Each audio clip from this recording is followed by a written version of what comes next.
It's Week 17 of the NFL, and we've got CeeDee Lamb. He's over 1,100 yards receiving so far and looking for more. It's the Cowboys and the Commanders next on Madden Football.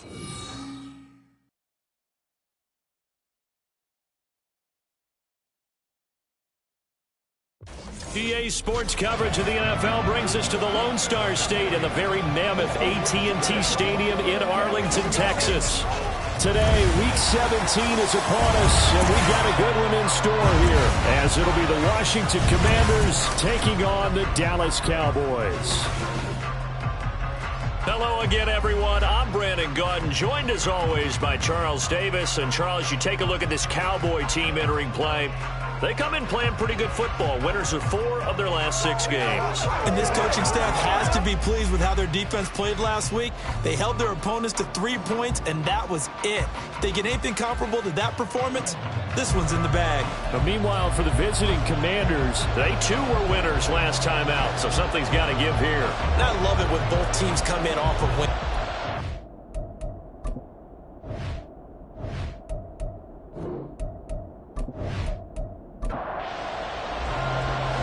Charles and I have been looking forward to this one all week, and we are underway from AT&T Stadium.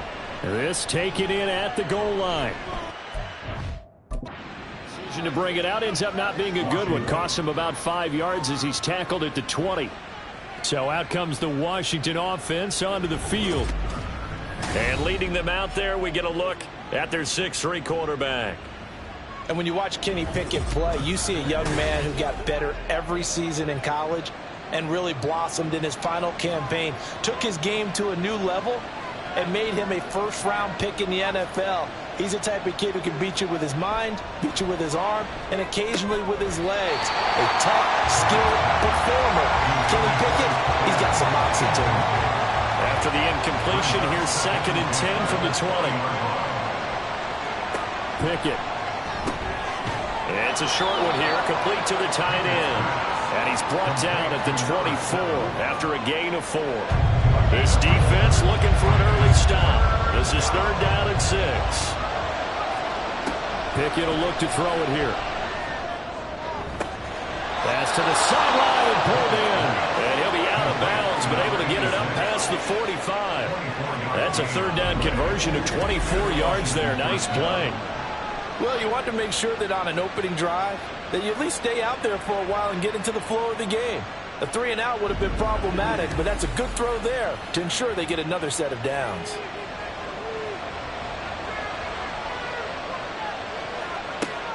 They run the play fake. Here's Pickett. That's to the sideline and incomplete. And that's the knowledge you gain from being in this league for a long time. He's learned the hard way when to give up and fight another down.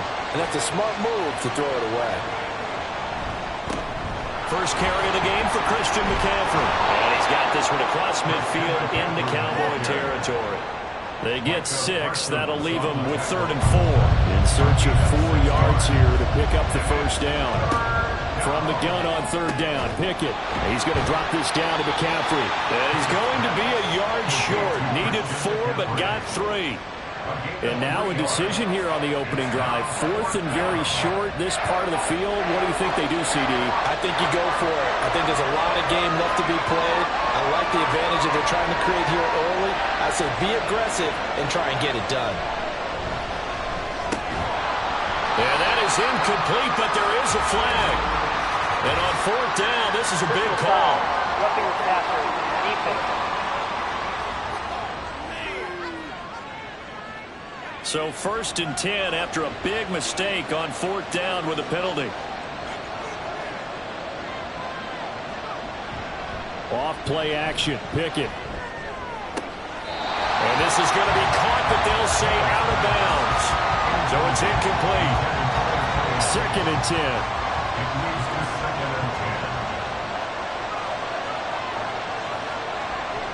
Off the play fake, here's Pickett. And this is dropped. Oh, boy. A chance for a big play early, but he could not secure it. Play number 9 now on this pretty long opening drive. But this is 3rd down. Here's Pickett. He's got it. Touchdown, Commanders. Christian McCaffrey with career touchdown number 157, moving him past Terrell Owens and into a tie with Randy Moss for 4th on the all-time list. And the Commanders get the upper hand as they're on the board first here this afternoon. A long opening drive. And now, of course, all scoring plays are reviewed, and I think they're going to take an extra long look at this one. They're taking a peek at whether or not those feet were in bounds, and obviously a big call here in the end zone. And not just the feet. How about the hands? How's the ball possessed while the feet are hopefully getting down in bounds? That's what they're trying to look at to see if it all comes together. So they called it a touchdown originally, and this will stay a touchdown after the video review, so they had it right. Extra point by York is up and good. And that makes the score 7-0. From a couple yards deep, he'll bring it out of the end zone. And he'll be stopped right around where he would have been had he gone down to a knee, maybe a yard shy of there at the 24. Time for Dak Prescott and the Dallas offense to go to work. Prescott, of course, the former 4th-round pick in 2016 out of Mississippi State. I guess we're going to have to nickname him the thrower, aren't we, or something like that. After last week? I mean, man, you're talking about over 400 yards throwing the ball. The running backs and everyone else may be looking at him like, hey, don't forget us. And he'd probably just tell him, listen, you want to get involved? Go out and catch some passes. I'll make sure you touch it. And he can only manage to get a couple. 2nd and 8 coming up. These are his numbers from last week's contest. 22 carries, 104 yards, and a score as well. And the way they ran the ball last week has to bring a smile to the faces of the entire coaching staff, because not only are they seeing a back pile up yardage, they're seeing an offensive line in sync. And he can't find anywhere to go with it, and he goes down. They'll need a big play here, will Dak and the Cowboys after the sack. It's 3rd and long. Pass taken in by his big tight end. And he will have a Cowboys first down as they're able to get the 3rd down conversion. I know at the end of games, coaches always tell us that no one play won or lost a game.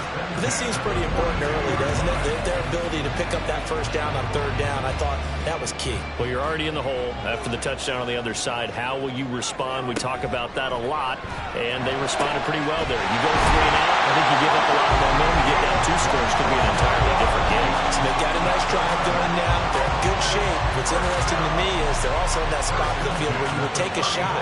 Do you change that up just because you're down a touchdown? On 1st and 10, Prescott. And this one quickly to land. And inside the 20 before he's brought down.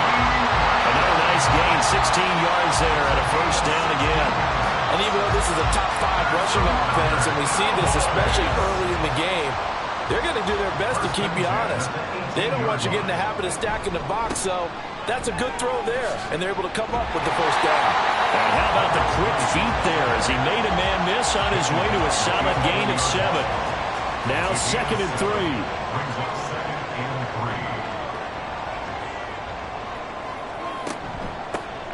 And they'll run on the inside handoff. And he'll be brought down this time at the 5-yard line.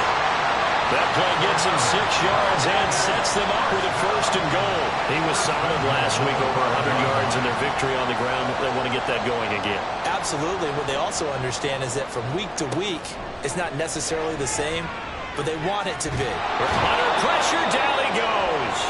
Sacked at the 10. It's a loss of 5 there on the sack to bring up 2nd and goal.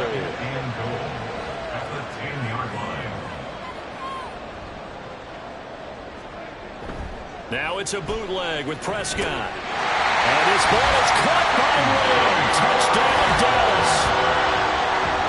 A great effort there. His 14th touchdown now on the year. And the Cowboys respond to that opening drive touchdown with one of their own. And the QB rating right now is sky high. 4 for 4 on that opening drive, and it ends with a touchdown pass. Yeah, I don't know quite how to figure it out. I think I need my friends from MIT to come in and help me. I think 158.3 is the number one. Yeah, that's the right. That's the mark. highest you can get. That's where he is. He'd like to continue on that pace. Now the extra point up and good by and 7. Each team's had it. Each team has scored. 7-7 here as the kick's away. This taken in right around the goal line. And not much happening on the return as he'll get this to about the 23. Out comes Christian McCaffrey with the rest of the offense. A tough challenge here in this one. We'll see if he can duplicate the numbers on your screen that he put up last week, up over 100 and a touchdown. We're watching tape to prepare for this game. One thing you noted that I totally agree with, great complementary piece in the last game. You know, they were able to throw it pretty well. He ran it exceptionally, and they hope to continue that same formula in this game. Complimentary with an E, not an I. That's my English teacher right there. Pickett throwing again on second down. Oh, he'll want that one back. Incomplete. He doesn't drop too many in that department. Third down. Right where this set of downs started, they need a full 10 here to pick up the first down and move the chains. Able to find the open man. That's complete. And he's going to have a Commander's first down as they're able to get the third down conversion. Someone sharp in this game. I mean, a touchdown pass on the first drive and comes right back, and he's flinging it around really well here. A really nice throw there to pick up the first down. You kind of just feel a laser focus and confidence about him, and I think we saw that this week, didn't we? Talking to him and the coaches, they felt good about his performance coming up. Yeah, I was really impressed with that last practice we saw when they went through 2-minute drill, when they went through all the different situations. Ball hardly hit the ground, and I thought, yeah, he might be locked in for this one. Call it no gain on the play, and it'll be second down. No gain on the play. Brings up second and 10 at the 42-yard line. Back to throw. Pickett. Looking left side. He's got it. Complete. And he's going to have another first down here as the tackle's made at the Cowboys' 45-yard line. First down, Washington. Now Pickett. Firing quickly here, and that's complete. This will be stopped about 2 yards shy of the marker. 8-yard gain, second and 2. So from the 37, here's second down and 2. Pickett sets up play action. And that is incomplete here. You look at this Cowboy defense. They come into this one ranked number 17, so just starting the bottom half of the league against the pass. Defending the pass has not been one of their strong suits throughout the season, but they have any hopes of making waves in January. They've got to improve in this area. And he's going to have a Commander's first down as they're able to get the third down conversion. Well, partner, what do you think? Might have been 4-down territory if they didn't pick it up, but... Yeah, it's a moot point now. I was curious, so if they didn't get it there, would they have gone for it? I guess we'll never know. Yeah, we didn't have to make that call, but I have a feeling both of us would have said, go for it. Now a throw to the end zone on first down, but it winds up incomplete. Here's second and 10.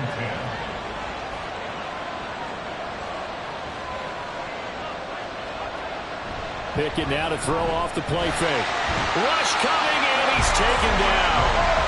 DeMarvion Overshown in there to get him, and on the season now, that is 9 sacks for him. Well, a tough situation to overcome here. Third and 17. Looking to throw, Pickett. That is incomplete. So 2 third-down conversions on this drive, but not able to get a third, and now they deal with fourth down. Cade York on now for the field goal. He's going to need a little mustard on this one. It'll be a 51-yard attempt. York able to send this one through, and they take the lead here now at 10-7. So they're able to end that drive with 3 points in this one-possession ball game. And ideally, you want to end every drive with points. Most quarterbacks would tell you, let's end it with a kick, right? A PAT, that's number 1. Field goal you'll take. Punts, you really don't want to do that. In this case, and he's free going down the left side. It's a foot race. One man to beat. And he will score. Touchdown, Cowboys. Such an electric play, so much fun to watch, and you need all 11 guys in sync for that to be successful, don't you? Without a doubt. That's teamwork to be able to put it all together, but that play is really probably the most exciting 10 seconds in football.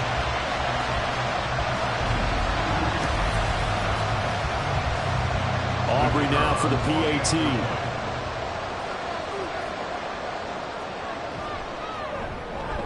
And that makes it 14-10. And what a job there by all 11 on the kick return. The blocking excellent, the return excellent. The result, 6 points. So now the other return teams out there as they'll try to duplicate what they just saw. From a couple yards deep, he'll bring it out of the end zone. And he's up past the 20 to the 22-yard line. And Washington going to come back out here to take over offensively. As the season winds down and you look at them in totality, you know, the offense has struggled. The defense has been pretty good, so I would imagine the changes this offseason may be more on the offensive side of the ball. And this is where we always hear the term complementary football, because as you noted, the defense has played well enough for them to win games, and the offense has held them back. So they've got to reward that defense by improving on offense. I don't know if you make a change, a quarterback, running back, tight end, it doesn't matter. Get better players, better system, so they can play to the standards of the defense, and the win column will result. And this is going to be a Commander's first down as he'll take this up to about the 33-yard line. A quick burst there, and he nicely bit off a pretty decent gain. So they'll come up 1st and 10 now from the 33. They stay on the ground. McCaffrey again. And this will leave him a yard short. Nice pickup of 9 yards on first down. The numbers for McCaffrey last week. 23 carries, 128 yards, and a touchdown. 10 touchdowns on the season for him, and I don't know whether these goals are written down. I don't know whether they're discussed amongst the team, but I do know this. Every guy who touches the ball as a ball carrier thinks 10 touchdowns is a nice round goal to try and reach in a season. Now a deep ball there on 2nd down, but it'll wind up incomplete. Trying to get one more in here before the quarter breaks. Pickett on 3rd and 1. Work in the middle of the field, and he's got a man complete. And he's going to have a Commander's first down as they're able to convert, albeit not by much, on 3rd and a yard. An entertaining start to this one. More to come on EA Sports. A pair of first downs gives him a 1st and 10 up at the 44. Washington with the football here to begin quarter number 2. As they've got it with a 1st and 10. And he's able to get this one out closer to midfield across the 45. From the 47 now, they'll work with a 2nd and 7. Up the gut, McCaffrey. And he's got this one across midfield into Cowboy territory. Call it a gain of 5 there on the run, but they'll remain a yard or 2 short here with 3rd down coming up.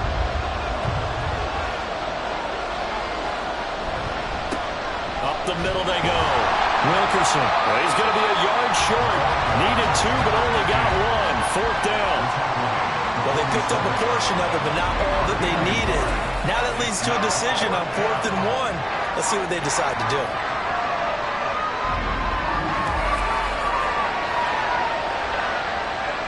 Washington going to send out their punter, as he should be able to pin him back deep here with his first punt. And the win last week punted 4 times as this one's away. And this will be up to the ruling of the side judge here. He says it crossed out of bounds at the 16-yard line. Dak and the Cowboys getting set for their next possession. He was 4-4 on that opening drive, including the touchdown pass, as he'll try again here to duplicate that success, starting with a first down. To throw is Prescott. That's complete to Justin Jefferson. The result here, a pickup of 8.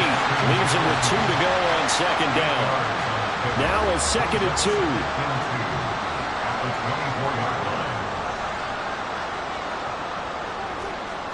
Now Prescott. A short one there, taken in by Ferguson.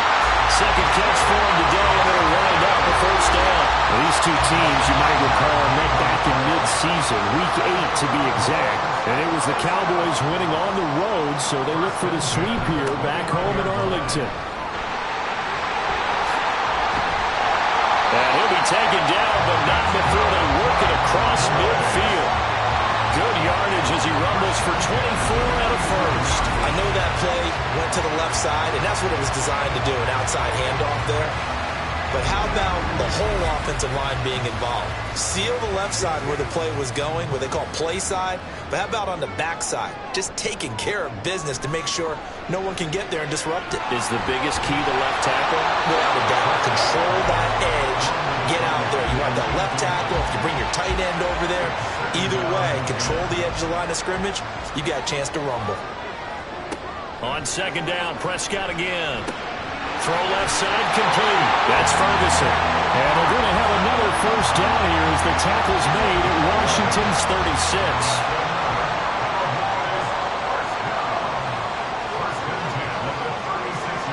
Prescott going right back to Ferguson. They'll wind up getting 7 on the play, and it's second down.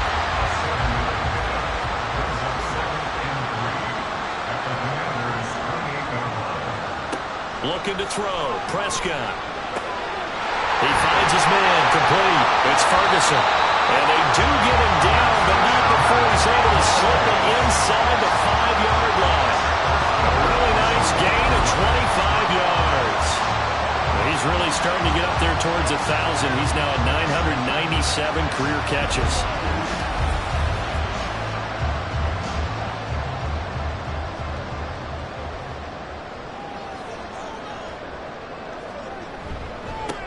They'll try and run for it on first and goal.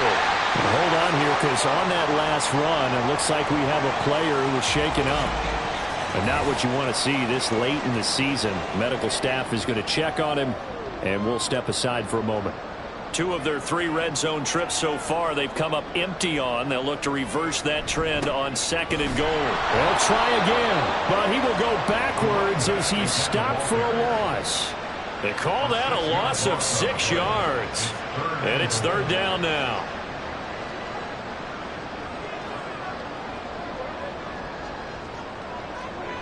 Prescott now. Dancing to his left. And he is into the end zone for the Cowboy touchdown. Dak Prescott, a 6-yard touchdown run. And the Cowboys are able to extend their lead. What an effort there. Sometimes you hold your breath a bit when you see your quarterback diving for the end zone. You don't want him to land on a shoulder wrong or take a big shot. But he looks none the worse for wear here, and that winds up a touchdown. Aubrey good with a PAT. And that makes it a 21-10 game. The kickoff unit is out on the field, and they will send this one away. Fielded just outside the goal line. And he takes this near the 25. Just a little pass there. Call it the 26. A look at Washington as they come onto the field. They'll look to make some inroads here, trailing 21-10 as they come up on a 1st and 10. Pickett. And he finds a man with a crossing route. And he gets this one just shy of the 40. They'll mark him down at the 39. So from the 39 now, they'll come up on a 1st and 10. Pickett back to throw. Well, and that is incomplete. They were maybe hoping for a little bit of a back shoulder fade there. That's a play that's been in vogue the last few years in all aspects of football. But they couldn't get the hook up there. They run the play fake. Here's Pickett. And that is incomplete. So another incompletion there. He's hitting on fewer than half his pass attempts in this one, and that is not a winning formula. Yes, let's make sure we give a little bit of credit to the defense here. They're giving him a lot to think about, a lot of different looks, and he seems a little bit confused trying to complete passes. Now yet another incompletion here as they fail to connect on third. Well, they came up with points in their first 2 possessions, but it looks like they'll come up empty here on their 3rd drive. The defense finally starting to get locked into them a little bit. Might have to go a little bit deeper into their playbook on their next possession.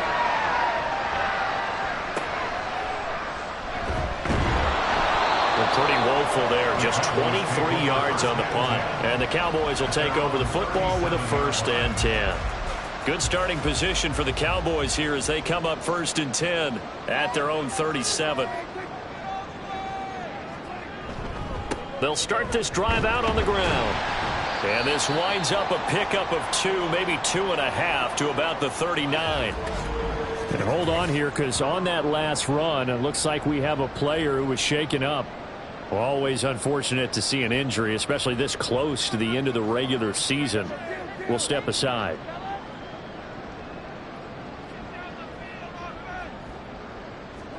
Prescott now on second down. To Jefferson on the slant. Call it a gain of 6 on the play. And now 2 yards to go on third down.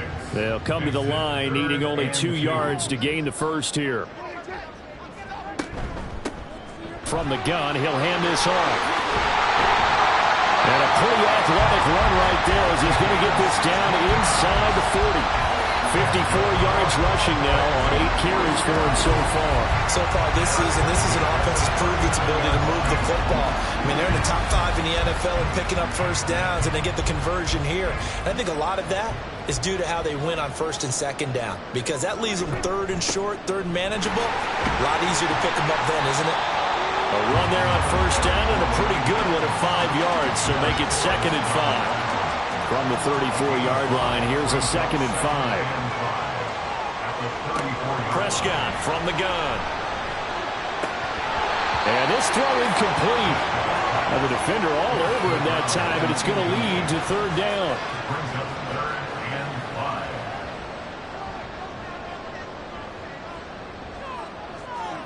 Throwing, Prescott.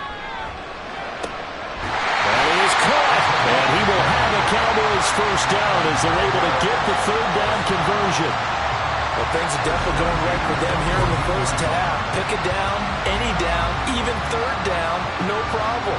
They get a connection there and pick up a fresh set of downs, continuing to move the ball. Here's a 1st and 10 at the 14-yard line. From the red zone now, Prescott. Touchdown! 2 first-half touchdown passes now for Dak Prescott, as his guys are able to push that lead out a bit further. In the second quarter, and already his 2nd touchdown reception. Absolutely the definition of a difference maker here in this first half. Clearly one of his quarterback's favorite targets in this game, and I figure he's going to draw a little more attention and coverage moving forward.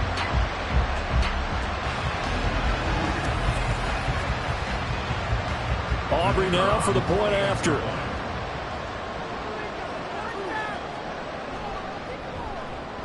And the lead is up to 18 now. So this drive spans 7 plays. And it's finished off by the touchdown from CeeDee Lamb. The kick team out there for the Cowboys as they run up to send this one away. And he'll elect not to return this one, so they'll bring it out to the 25 on the touchback. So out comes Washington's offense to take over.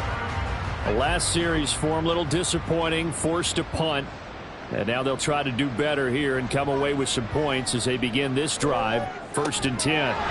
Got this complete to Jahan Dotson. And he's taken down but able to slip across the 35. And now time will be called here as Washington has an injured player down on the field. So here's a 1st and 10 at the 38.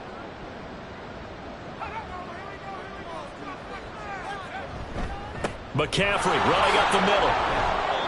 Oh, boy, Christian McCaffrey shaken up. So hold everything here as they're going to take a look at him.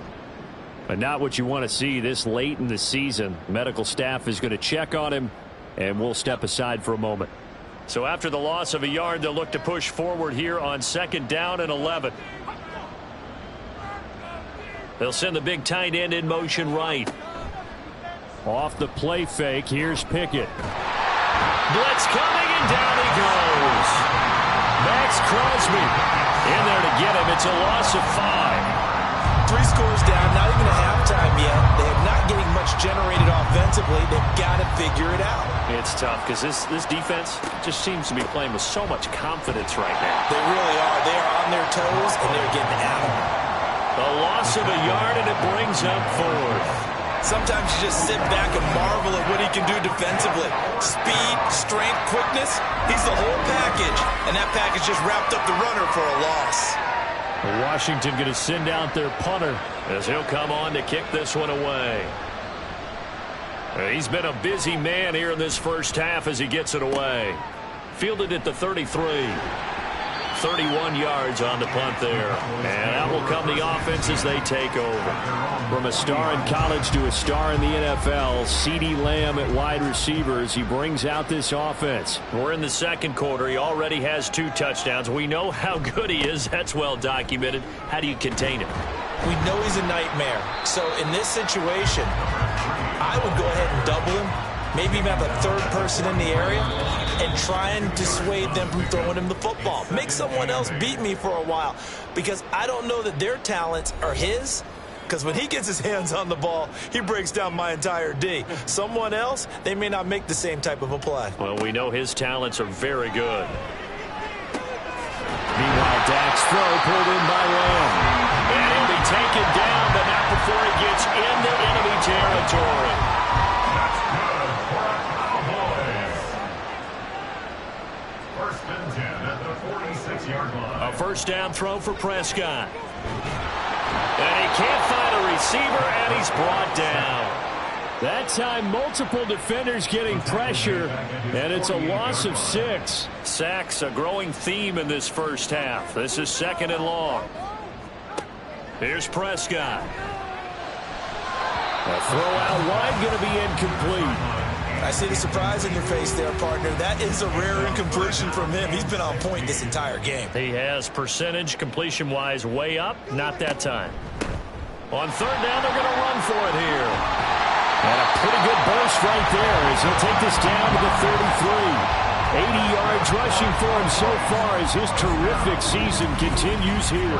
Now, this is an example of breaking down a defense because on a lot of these runs, he's getting past the point of attack, and guess what he's doing? Forcing the secondary guys to have to make a lot of tackles. Now the Cowboys going to burn the first of their timeouts as the clock will stop with 45 seconds to go in the first half. So they'll come up 1st and 10 now from the 33. Now Prescott. They'll try and set up the screen. It's complete. And they'll get him down after a pickup of 8. 2nd and 2. And good yardage there on 1st down because sometimes all you need to do on the screen is get one key block. That might set your man free, and that was pretty good pursuit to the football defensively, or it could have gone for more. 2 yards to go, 2nd down. Here's Prescott. Left side, caught by Matthews. And outbounds right around the 20.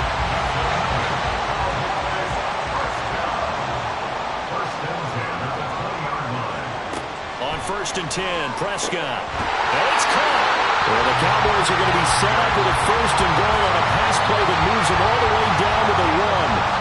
Now he is just 2 catches away from 1,000 on his career. 998 currently. And with just 4 seconds left in this first half, a timeout call. So with 4 seconds to go in the half, here's the field goal unit onto the field. From the right hash at a bit of a tight angle. And his kick here is good. So 3 points on the board, as easy a field goal as you're going to get, but I can see you shaking your head. I love that peripheral vision of yours, partner, because to me, if it's the 4th quarter and you're up 6, I get it. But now, even if you run and don't get in, you're still setting them up to go a long field, 98, 99-yard drive. How do you look at your defense and not give them that opportunity? So we've come upon halftime here in Week 17. As we'll get you over to Orlando, where standing by is Jonathan Coachman. He has our EA Sports Halftime Report.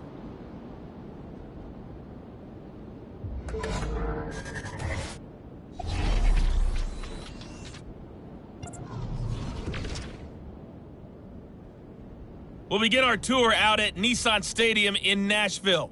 And it's the Rams who are out in front as those teams approach halftime. The Rams trying to hold on and claim victory. From there, we head up to Wisconsin to check out the Packers at home in Lambeau. And you can see, currently they trail in that ball game. Nick Boyle, a touchdown reception. Lastly, let's get out to Jacksonville. See what's happening with the Jaguars at TIAA Bank Field. As you can see the score there in the second quarter. Trevor Lawrence 2 touchdown passes thus far. It was the veteran quarterback Dak Prescott who had it working in the first half. He threw 2 touchdown passes, ran for another, as his guys have the lead at halftime. All right, Coach, thank you, and we welcome everyone back for quarter number 3. The Cowboys will get the football first here, and they have the lead as well as we are underway in quarter 3. And he won't quite make it to the 25. Cowboy offense heading out. Let's take a look at the playoff picture coming into the weekend in the NFC. Still a lot to be determined in terms of their final seeding. We do know they'll be in the playoffs, but in what shape, what capacity, we're not sure. But here, ready for a sports cliche, and then just take them one game at a time, right?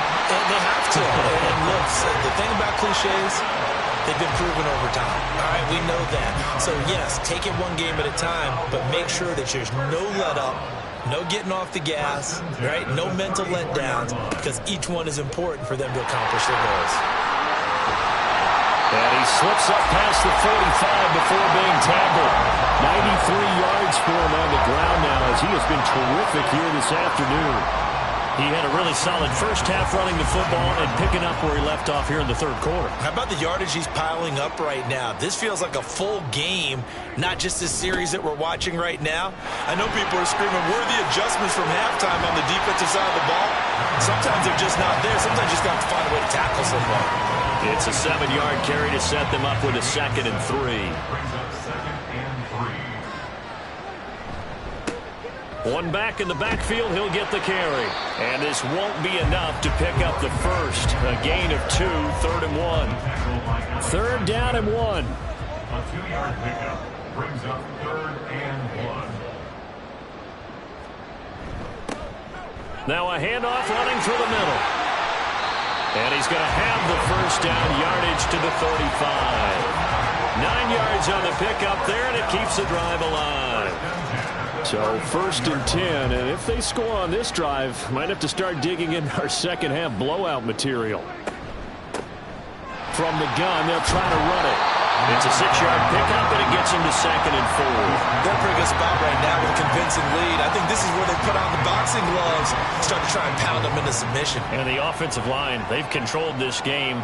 I don't see why that trend would change now. A short one there, taken in by Ferguson. That'll put him right at 99 yards receiving now as he's got a first down.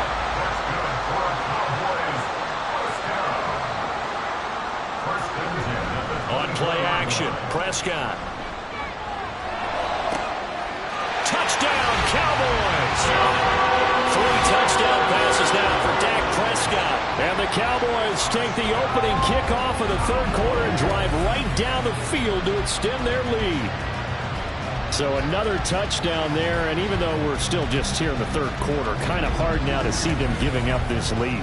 And this is just an offense that's imposing its will right now. You name it, they're able to do it. If you're the play caller, whatever you want to select is there. You want to run it, you want to throw it, pick a play, any play. They're rocking and rolling right now.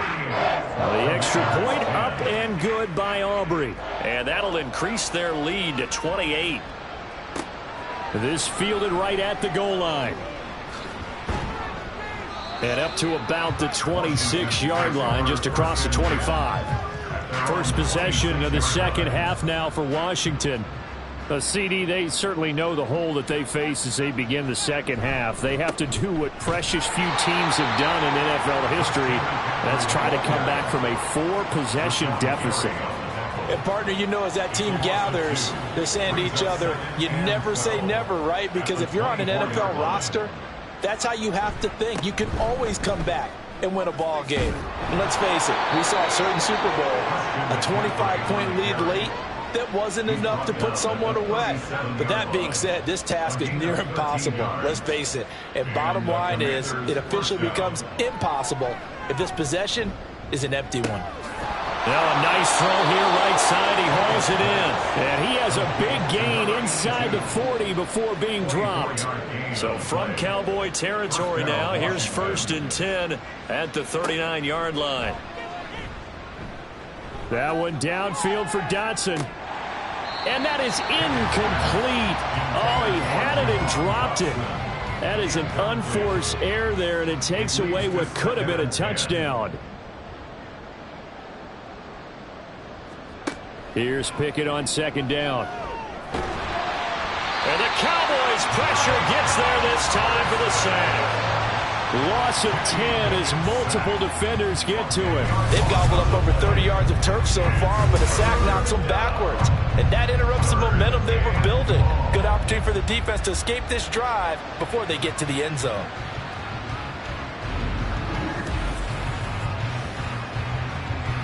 I spy a couple of extra defensive backs on the field for Dallas. Cowboys in the dime on third.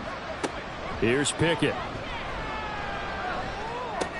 He'll get this out right here to McCaffrey. And he'll get it down to the 47 here. That's going to bring up fourth down. Only a gain of 2 there. We can make this one pretty simple. Locked up all of his progressions downfield, forced to get it to his running back. But how about the way they ran to the football and knocked him down to force a fourth down? And no return here. Where will they spot it? They say just outside the 20-yard line. Dallas offense set for this next drive. And that last drive was very, very balanced, pretty methodical. You think they go that route again? I'm always of the school that until they stop me from doing something, I'm going to continue. And I think that that's exactly what they'll look to do. But the beauty is the balance that they've created sets up opportunities for big plays. Looks like a run, turn it into a play action, and throw one deep. First play of the drive goes the wrong way. Here's 2nd and 12. Prescott to throw it. A short one there, taken in by Ferguson. They'll wind up getting 10 back as that sets him up for third down. Well, we made a big deal about catch number 1,000, as we should. Now he's at 1,001, so he's building towards 2,000, Charles. I like your optimism, and I love your math. Let's go ahead and get the next 1,000, and he started on it already. Just a yard on the run there, and that's going to bring us to a fourth down. When a good play is made on defense, oftentimes leverage is the key to everything. Defensive line not getting turned, all the other guys making sure they're in the right spot, and on that play, they were able to stop them short of a first down. He was only asked to punt once in the victory last week as he sends this one away. It'll be a 48-yard punt, 5 there on the return. And it will be Washington football now with a 1st and 10.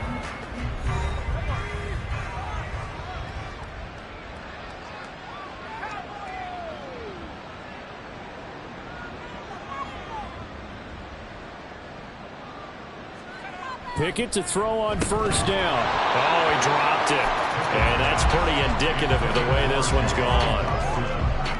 Now a 2nd and 10. Makes it 2nd and 10 at the 23-yard line. Shotgun handoff down to McCaffrey. Nowhere to go that time. Might have got the yard up to the 25. And that's a good start to this drive on the defensive side of the ball. Force the incompletion on first down. Then you're able to shut down the running play on second. Yeah, I wouldn't be surprised now. A little bit of pressure going to the quarterback in an expected passing situation. And he's going to have a Commander's first down as they're able to get the third down conversion. So from the 39 now, they'll come up on a 1st and 10. Pickett now to throw off the play fake. It's a short one here, complete to his tight end. They'll give him 4 yards there, and that will bring up 2nd down. It's now 2nd and 6 at the 44-yard line. And they'll send the tight end in motion here. On 2nd down, McCaffrey. And he is going to be stopped cold behind the line of scrimmage. It'll be a loss of a couple on the play, so now 3rd down coming up. I see a shake of the head as he gets up, and you've got to imagine he's thinking, guys, you got to help me out. He's hoping his team can read his thoughts because he definitely needs some assistance. Throwing on 3rd down. Here's Pickett. Oh, this will be incomplete. The rush gets home just as he was letting that go. That could have been worse. Instead, it's 4th down. Washington going to send out their punter as he's on for the 5th time here today. And here's a very low-line drive, almost whiffed on it. And the fair catch is made at about the 27-yard line. A special teams mistake there, no doubt. Just 26 yards officially on the punt. And they will take over 1st and 10.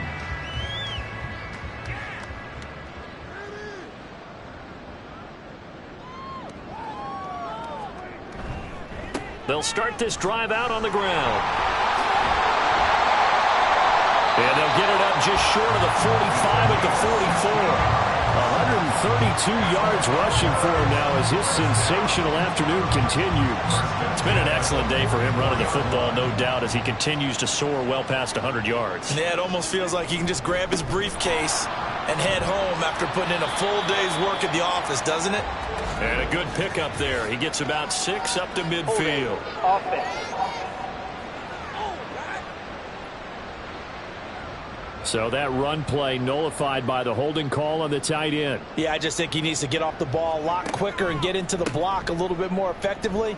Then he doesn't have to reach and grab and try and hold on. They're going to snuff this play out behind the line. We have not seen that much today. It's a loss of 2 there, bringing up second down. Second down at the 33-yard line.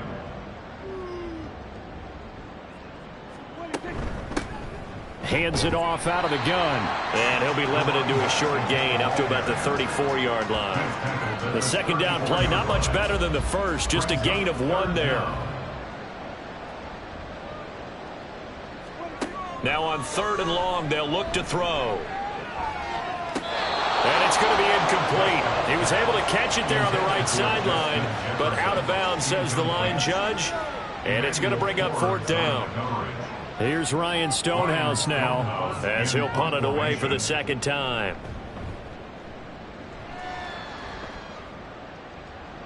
Calls for the fair catch, makes the fair catch just inside the 15-yard line. So a change of possession here on the punt. And the Commanders will take over, but backed up deep in their own territory. 1st and 10, here's Pickett. Looking left side, and it's complete. And he'll be brought down on what's going to turn out to be the final play of this 3rd quarter. 3 quarters have come and gone. This is the National Football League on EA Sports. Back now in Arlington. A lot of happy faces in the crowd at this point as their guys have a big lead here to start quarter number 4. To the air on 1st down with Pickett. Target is to Dotson, and he's got him. And he slips up past the 45 before being tackled. So signs of life in what's been a dormant offense in this second half. Here's 1st and 10. Pickett, he'll look to throw it. And he's got his man in stride, complete. And they're well past midfield, just a yard or 2 shy of the 40. 12 more yards there and another 1st down. Washington. Dialing up another pass here. Pickett. And a loose football. And the defense not able to get it. From a defensive perspective, what's that moment like when you realize the ball is loose? It is a moment where all concentration goes right to the football. This is something you've talked about in all your preparation for the game. You probably talked about this training camp. Knock the ball free, take it away from the other team, and now you have that chance. It's a little bit of deflation when they end up recovering it. They knocked it free, but couldn't take it away. Trying with Pickett here on 3rd down. Able to find the open man. That's complete. And he's going to have a Commander's 1st down as he's able to get about 3 that time on 3rd and inches.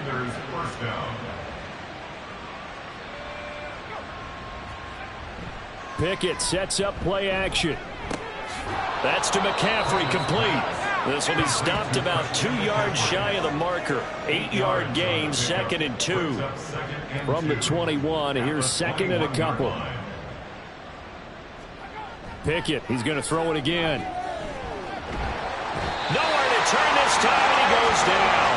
Sacked back at the 29. Micah Parsons. It'll go as a loss of about 8 as he gets in there to drop him. Guys with his talent in the pocket aren't supposed to be getting hit like this, and you know an intense conversation with the offensive line is going to occur after this one. Might not be from him, but the offensive line coach will have plenty to say about this game. It's been a pretty long drive. This will be play number 9, and they need 10 yards out of it on 3rd. Off play action, Pickett. And that's going to wind up incomplete. Nearly their first pick of the game, but it does bring up 4th down. As a defensive back, you have some weapons at your disposal that we don't often talk about, and you can read the receiver's eyes, you can read his hands. and you know that Pickett lost it. Oh, and one of the linemen on the other side has got it. And he'll return this one just shy of midfield to the 49. And with that kind of a deficit, you can't afford to make any kind of mistakes. But it's been pretty symptomatic of what we've seen all game with them, isn't it? Down this big in the fourth quarter. You'd say an afternoon to forget, absolutely. And now Dallas gets set to take the field.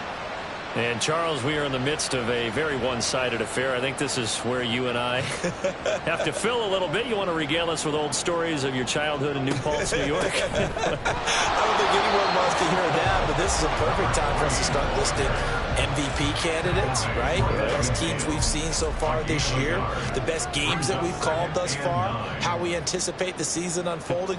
We can go in so many different directions because the game certainly not taking us there. Oh, I hear the remotes clicking off right now. Call it a gain of 5 that time, and they'll be left with a 3rd and about 4. Brings up 3rd and 4.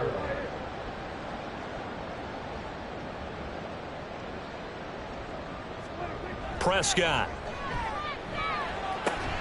Work in the middle of the field, and he's got a man complete. And he goes down, but not before getting us inside the 25.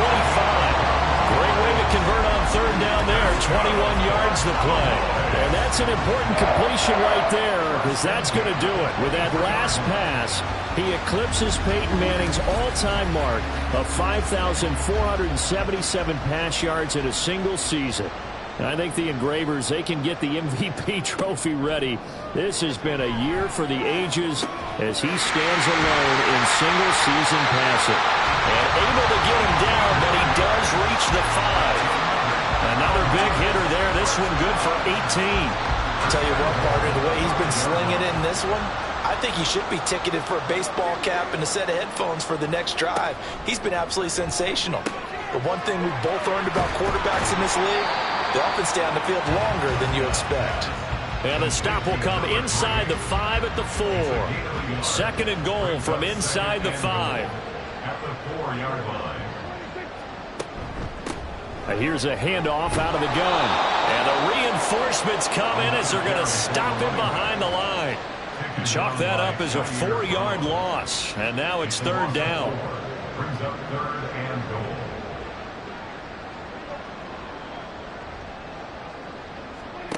To throw is Prescott. And this is caught for a Cowboy touchdown.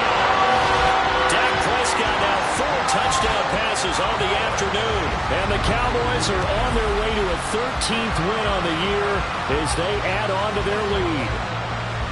Boy, he has been fun to watch throwing the football in this one. It's certainly not fun for that defense, though, Charles. Now up to 4 touchdown passes in this ball game. Yeah, we're supposed to be neutral, but I'm feeling their pain right now because he has absolutely carved up this secondary. A clinic on how to attack a defense and take them out of the game. Aubrey good with a PAT. And this one was over a while ago as they just add on to that big lead. From a yard or 2 deep, here comes a return. And he returns this to the 22. Washington ready to try again on offense. We certainly had a sense coming in here that these guys were in for a tough one on the road. That has been how this ball game has played out. They trail big as we continue on now here in this 4th quarter. On 1st and 10, it's Pickett. He's going to air one out. And that will be incomplete. Would have been a big hitter if they had connected. Instead, it's 2nd down.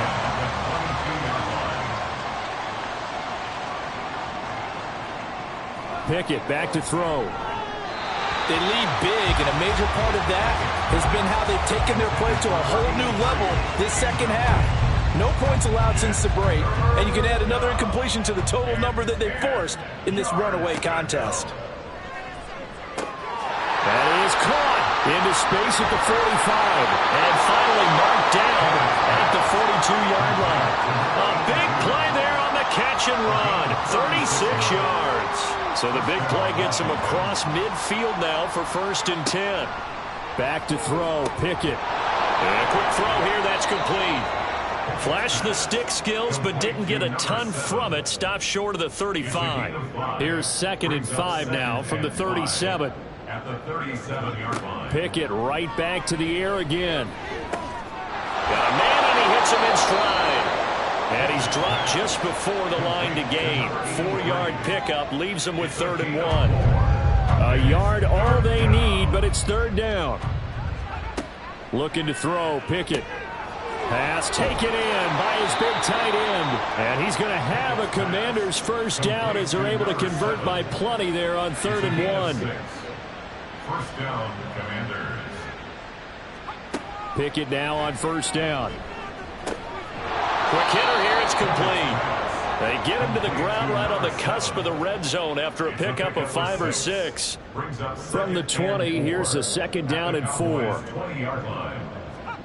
Pickett will look to throw it here. And he's got his man in stride, complete. And he will get enough for a first down, and that will lead us to the 2-minute warning.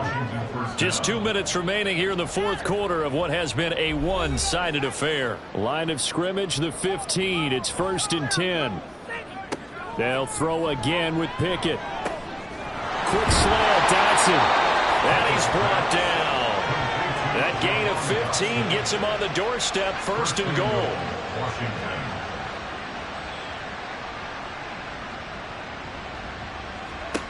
Now Pickett. And somewhat of a measure of revenge as he's in for the touchdown, but they still trail big time. He'll take it, but he won't be able to smile about it. You get down near the goal line, this is where having a sure-handed tight end becomes a luxury, and it pays off big time, especially when the defense sells out against the run, and he finds himself open for an easy touchdown. York now for the extra point. And that'll cut the lead down to 28. A 10-play drive that time. And the result, a touchdown for Washington. Oh, a good return up past the 30. Past midfield. Still going. And how about that return? As he's all the way inside the 20-yard line. And that's the type of return that puts a tremendous amount of pressure on the defense now. They've got to go out on the field almost like it's a sudden change, almost like it's a turnover. They've got to go out there and try and stop them. But, boy, what a tough spot they're in. The Dallas offense back out onto the field. And this crowd has certainly liked what they've seen. Their guys fully expected to win this one coming in, and they have not disappointed as they've got the big lead here in the 4th. They'll try and run some clock here as they keep it on the ground. And the Cowboys are going to be set up with a 1st and goal as good running gets them down to about the 4-yard line. Greg, and every great running backs coach I've talked with has always talked about when you have great vision, you're not consciously thinking about your cuts and your moves. You're just doing them. And I think that's what we're seeing tonight. He's about running them into submission, hasn't he? You took the words right out of my mouth. I was just going to use that phrase. He has run them into submission. Wave the white flag. That gets him 3 yards closer here as it brings up 2nd and goal. Brings up 2nd and goal.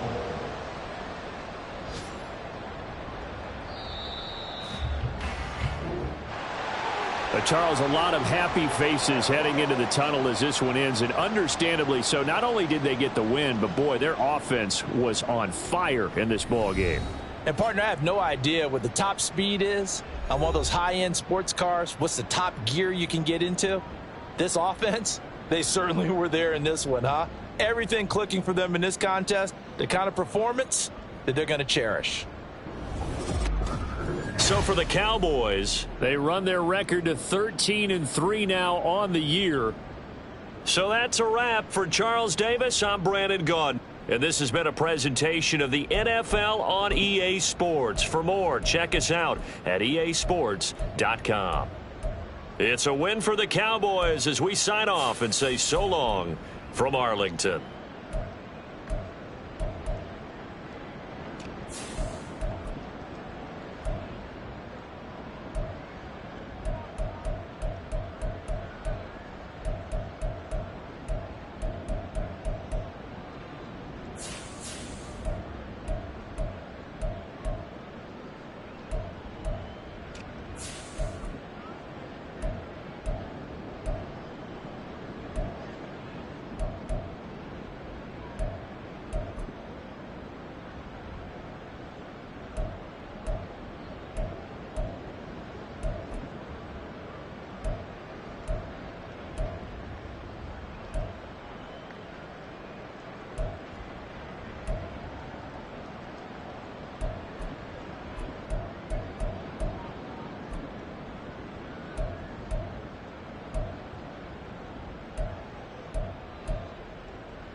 It's Week 17 of the NFL. All eyes are on Jamar Chase. He's putting together one of the better seasons in league history. It's the Bengals and the Dolphins on Sunday Night Primetime.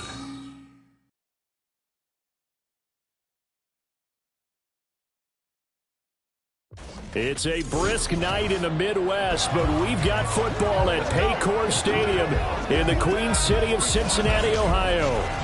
Tonight we've got a great Sunday night matchup on tap, as it'll be the Miami Dolphins taking on the Cincinnati Bengals. With Charles Davis, as always, I'm Brandon Gaudin. Charles, you talk about storylines in this one. I think it begins and ends with our two quarterbacks, certainly two of the best in the business. And nowadays, I don't think you get by for long periods of time without a top-flight quarterback. The way the game is played, with all the responsibility he has and how the game flows through him, if he's not on the top of his game, your team's not going to benefit at all.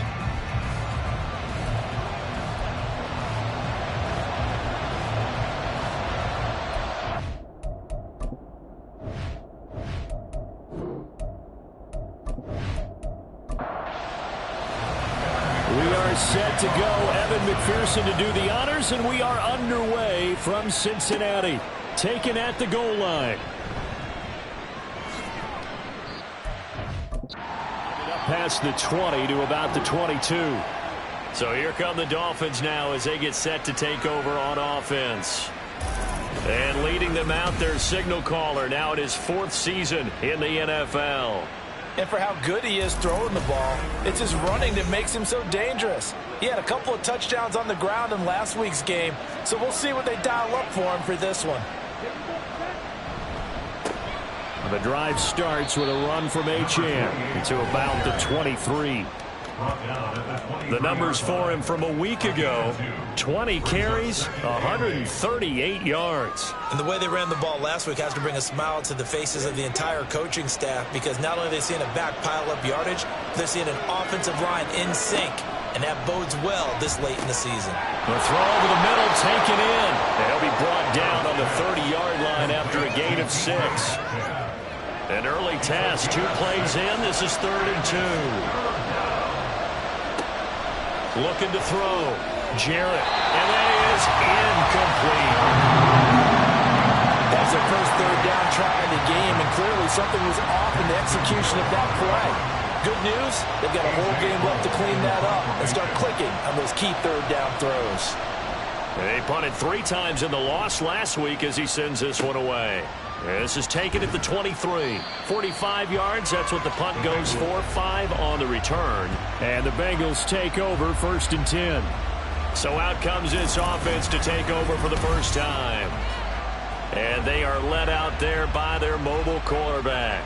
And he comes to the end of the season leading the NFL in passing yards. And that's not necessarily something you set out to do at the beginning of the year, but it's a good illustration of how remarkable and consistent he's been all season. They'll come out throwing here to start the drive. Open man is Chase, complete. And able to get this one across the 45 before he's brought down. The catch and run, good for 18 and a first down. That's the number 2 receiver in the NFL in terms of yardage. And tell you what, a few more plays like that, he won't be number 2 for long. But that's what often happens when you have competitors running around the field. These guys know where they stand in relationship to yardage, totals, numbers, the whole deal. And let's face it, all of them, they all want to be number 1. In motion right goes Higgins. And they're going to give it to him on the jet sweep. And he'll be brought down right on the 50. A gain of 3. And hold on here, because on that last run, it looks like we have a player who was shaken up. Always unfortunate to see an injury, especially this close to the end of the regular season. We'll step aside. From the midfield stripe, they'll look to throw. And the Dolphins rush gets home. Down he goes. Multiple players combined for their team's first sack of the game. And this is what you've got to do against a quarterback like him. You've got to keep him in the pocket and not let him get to the perimeter, because once he gets outside, that's where he can really hurt you. They'll set up the screen to Barkley. And they do get this across midfield to the 49, but a small consolation prize as he's well short of the first. A gain of 9, not enough, and it's 4th down. So on 4th down, on is Brad Robbins to punt for the Bengals.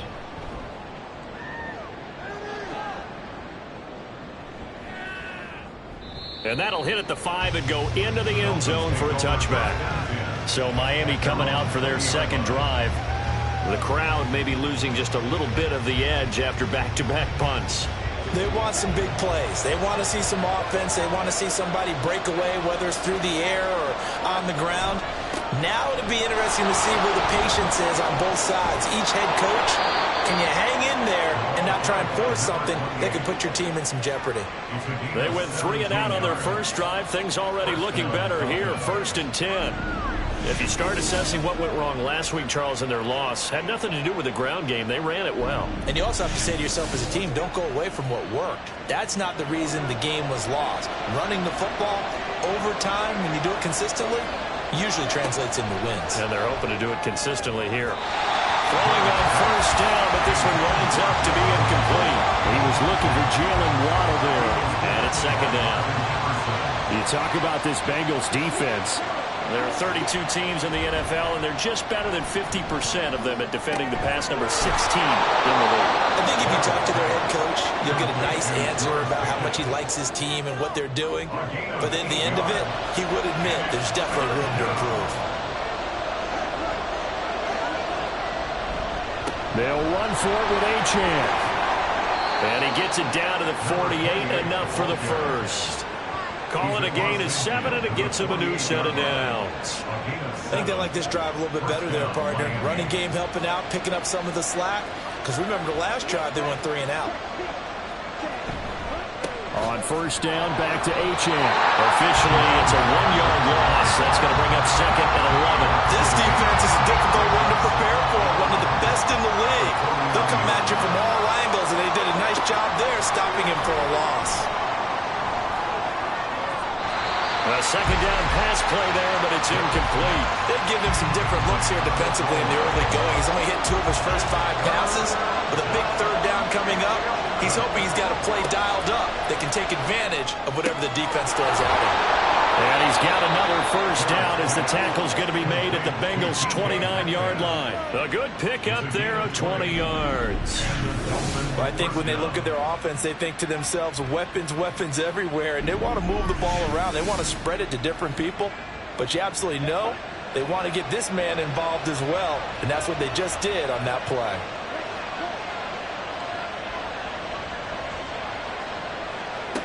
On 1st down, Jarrett. And that one too far in front. He couldn't reel it in. It's incomplete. Well, a momentary speed bump there with that throw, partner. The defense had other ideas, and they're trying to mount a small stand before this drive reaches the end zone. On 2nd down, a run by Achane. A short gain here, maybe a yard to the 29. Well, this defense for the Bengals, they played extremely well last week in that win over Green Bay. Yeah, and what stood out to me on tape, the way they were flying to the football. So that tells me... He's got a man, complete. And that is caught. Touchdown, Miami. George Pickens with touchdown number 12 on the year. And the Dolphins put the Knights' first points on the board as they take the early lead. And they use that height on the outside to get the score. We've seen the evolution of the wide receivers. They've gotten taller and taller, but they've retained their quickness and their speed. It's a lethal combination. Always good to have wide receivers with height. Extra point by Patterson, up and good. And it's now a 7-0 game.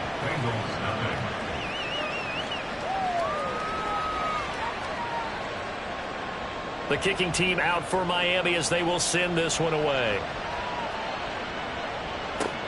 This taken in at the goal line. And they'll be backed up to start this drive as he's taken down right around the 15. The Bengal offense on their way out as we look at the playoff race in the AFC. And the division title, that's out of reach. We know that. This is as good a spot, Charles, as they're going to get. That first wild card and the number 5 overall seed. Partner's not out of the question, especially with the 7 seeds that they have now in the playoffs. If you do win and the other wild card teams win in the first round, you could find yourself with a home game in the divisional round. Now, we know that's not likely, but it's not out of the question. Bottom line, you have to win to put yourself in that position. And he's taken down, but able to slip across the 35. It's a Bengal first down, a pickup of 11.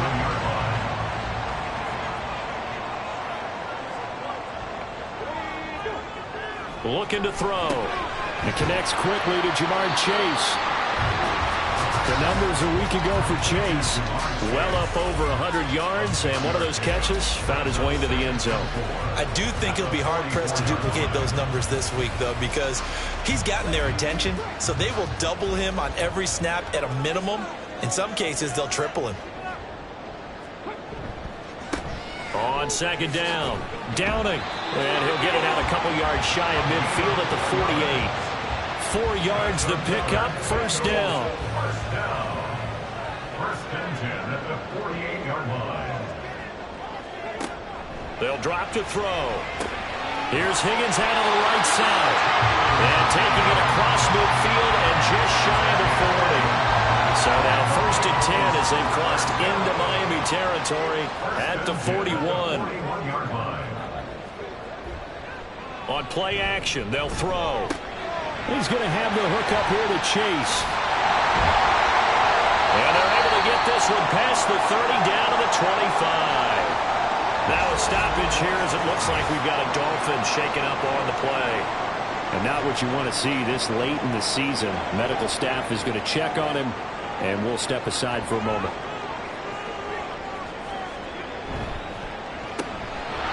And that one drops down, incomplete.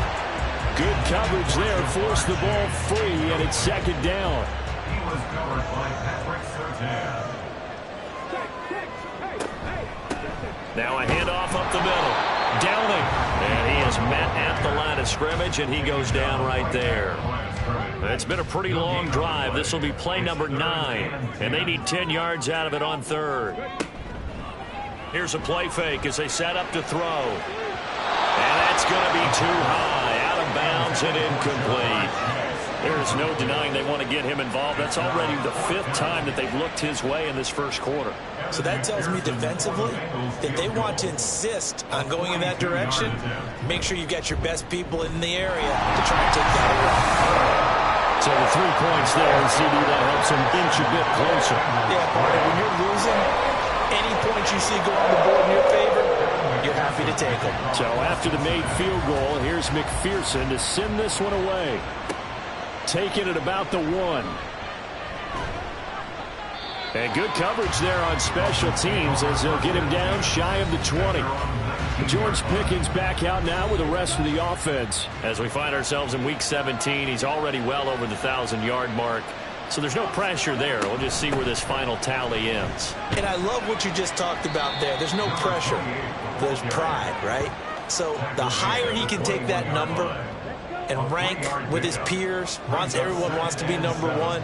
He wants to post that number like a good golfer, right? Post the best score and go to the clubhouse and kick back and see if anyone can match. Well, and he's the go-to guy here out wide. We'll see what they can do with him in this game. Defensively, they have a big challenge on their hands. On third down, Jarrett. He's going to get that to his running back out of the backfield. And he is going to have the Dolphins first down as they're able to get the third down conversion. And they'll use him out in the backfield and sometimes quite a bit. They're just trying to get him touches any way they can. 4 catches a week ago. There's another one right there.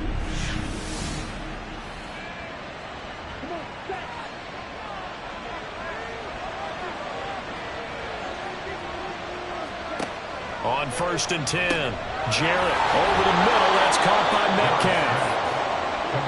It's a game of matchups, and that's why you take your receivers and move them around a bunch, especially your best guys.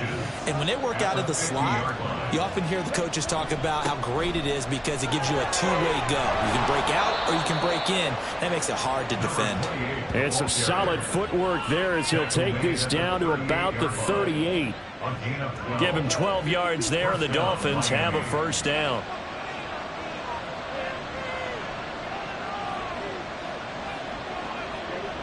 throwing on first down. Jarrett looking for Pickens. He's got him on the out route. And he'll be taken down as that will take us to the end of the first quarter of play. After one, 7-3 the score on EA Sports. It's Dolphins football here as we begin the second quarter, as they've got it with a 2nd and 1 coming up. Operating from the gun, Jarrett. They'll swing this out wide. Here's Achane. And they'll be inside the 25 now at the 24. It's a gain of 6. And the Dolphins first down. On first down, Jarrett going for it all. And incomplete on the deep ball. Zone coverage there, and they were playing deep. That makes it obviously a little bit harder to run by guys. And that time, there's not much of a window to get the ball in there, and it winds up incomplete. And he is met in his tracks behind the line of scrimmage. 2 yards the loss, and now 3rd and 12. That was well played there defensively. 2 tight ends in the formation, which essentially gave them 7 blockers up front. Hard to imagine with all that size and beef that they could let a tackler through. But that's exactly what happened. Touchdown, Dolphins! George Pickens with his 13th touchdown of the year and 2nd of the game. And they are able to add on to their advantage. I know Paul Revere talked about by land or by sea, right? You know, 1 by land, 2 by sea. He didn't mention air because right now we're seeing a big-time performance, aren't we? That's 2 touchdowns so far in this game. Where'd you pull that one from? And, you know, every now and then I actually listened in history class.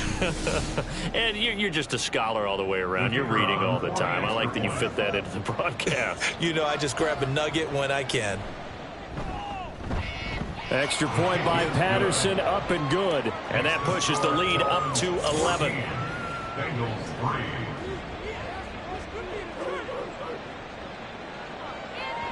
3. Out is the kickoff unit as they run up and send this one away.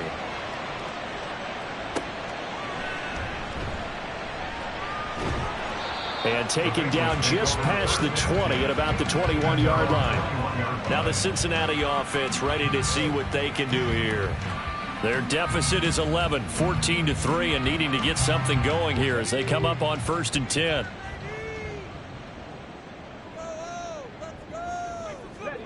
They'll try and start this drive in the air. And he will find his man Chase complete. And they're going to get this beyond the 40 before he's taken down. And a nice gain of 21 yards. One play has him up past the 40 already, and another 1st and 10. Back to throw here. This short pass into the hands of Njoku.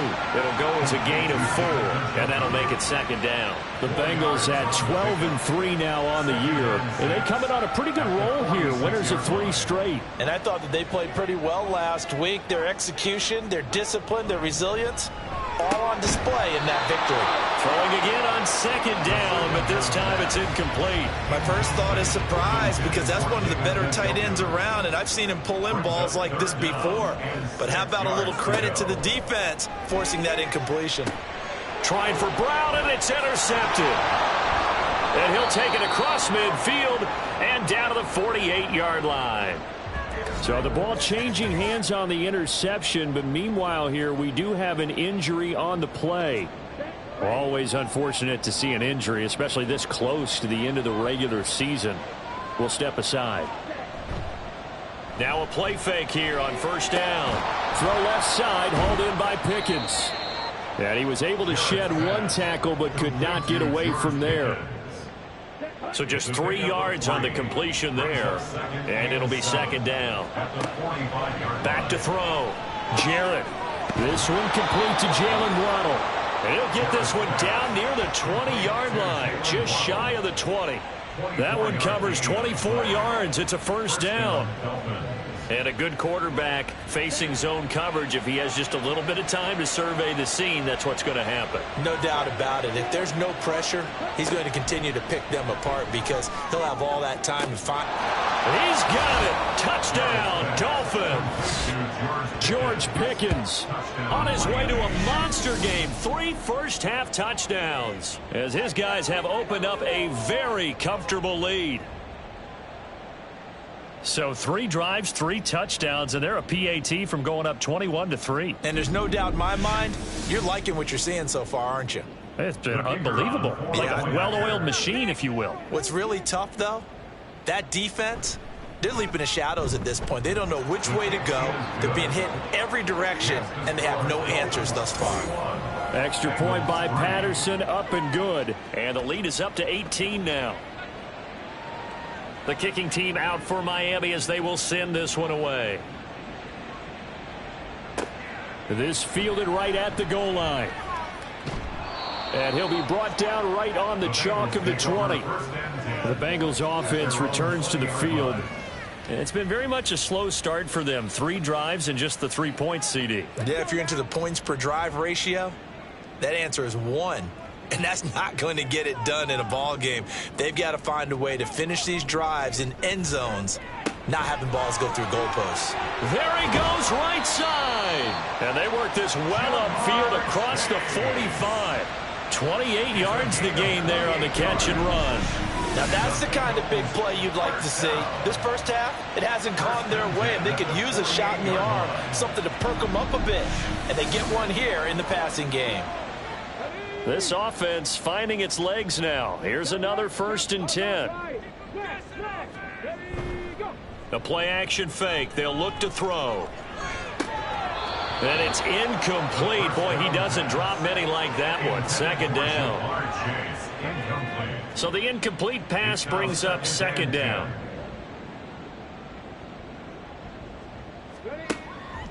Now back to throw. Catch is made by Marquise Brown. And he's got another 1st down as he's brought down at the Dolphins' 40. Yards on the play. That's good for a Bengals 1st down. Back to throw again. Rolling to his left. And he's going to have to eat this one as down he goes. Jalen Phillips. He's the one to get him, and that is sack number 7 for him on the year.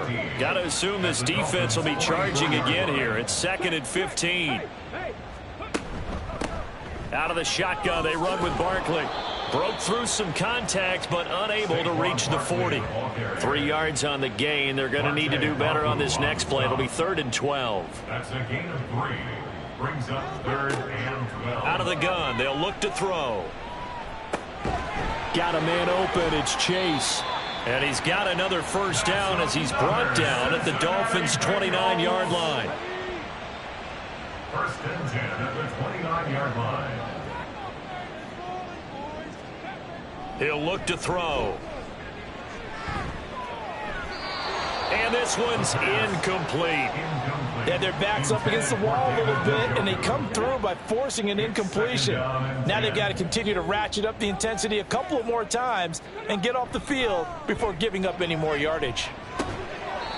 Another throw on 2nd down, and this one incomplete as well. They haven't been able to stop them so far this series, but getting a nice little stand from their defense now. They'll stick with the passing game as he looks to throw.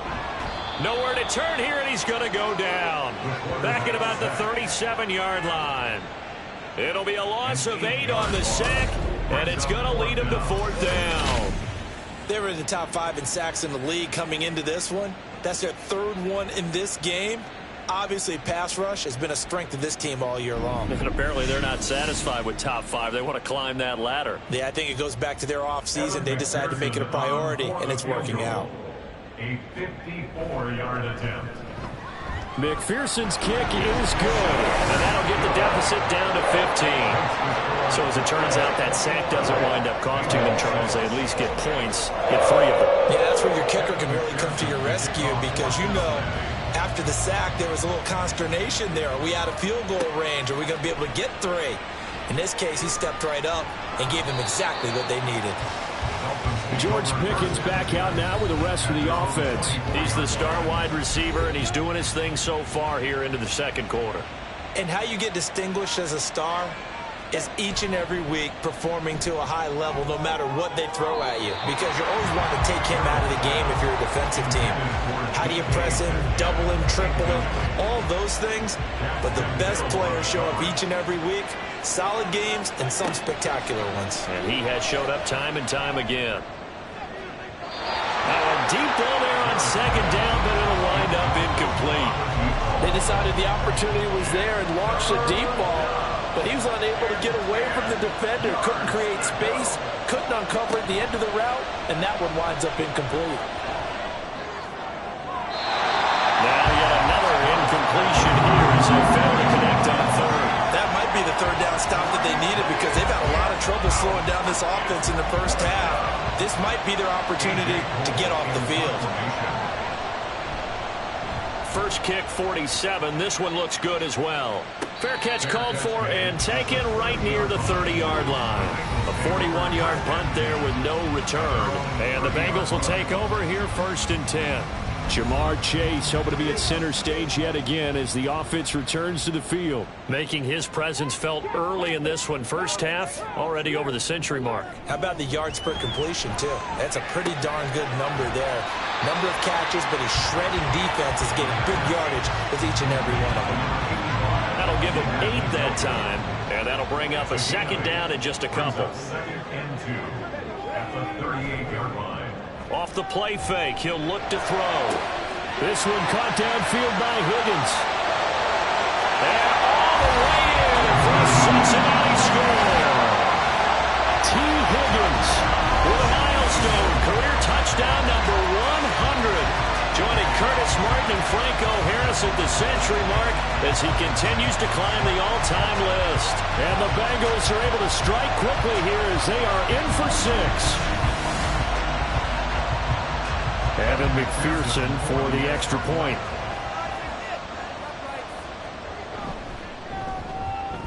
He's got it. They're back within a score. It's 8, 21-13. Pretty clean and simple there. Just 2 plays. The long pass resulting in the touchdown on play number 2.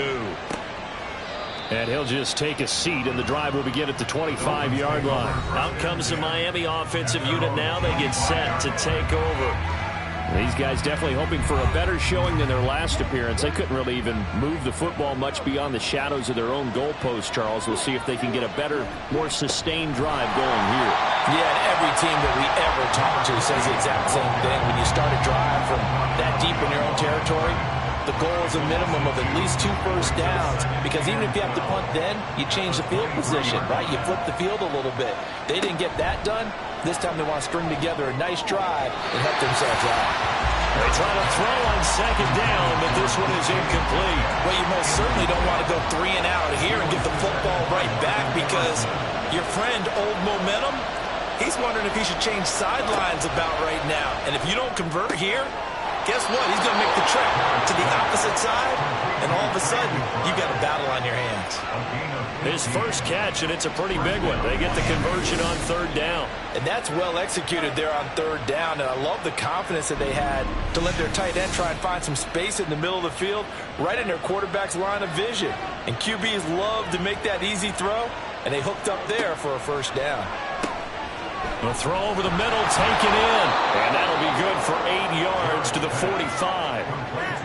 I always laugh when people say, what's the toughest route to defend? And I'm like, any of them, especially if it's a good receiver. That makes things very difficult. But when you're running a drag route, something short, shallow, going through defenders, using guys almost as screens in order to get open, that makes things tough for guys trying to get to the football. From the gun on 3rd down.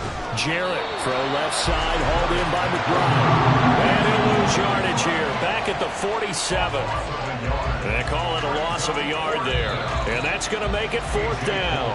Now the Bengals going to use the first of their timeouts.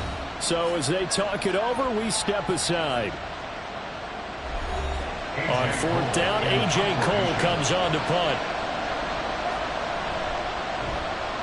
And he gets it away, a directional kick going toward the sideline. And this will do the job nicely, as that'll be out of bounds just inside the 10-yard line. Cincinnati now ready to take the field. This drive here beginning probably with a pair of motivated groups. Remember, the offense scored a touchdown on their last time out, looking to repeat that in Charles's defense. They were very frustrated after giving up 6 the last time on the field. And frankly, it's just a battle of wills in a lot of ways because you know they're both motivated, they both game plan for this drive, and they both have specific outcomes in mind. To me, it just comes down to who can execute better and which side can step up and assert its will over the other. Meanwhile, the throw here is complete. And he is out of bounds right around the 34. Unnecessary running.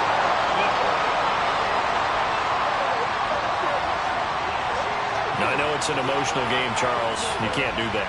And when you get into your film sessions and you argue your case with your coaches, that's exactly what they say at the end. You just can't do it. It costs your team. So the yellow flag came out, and that leads to a new set of downs for this offense. 1st and 10.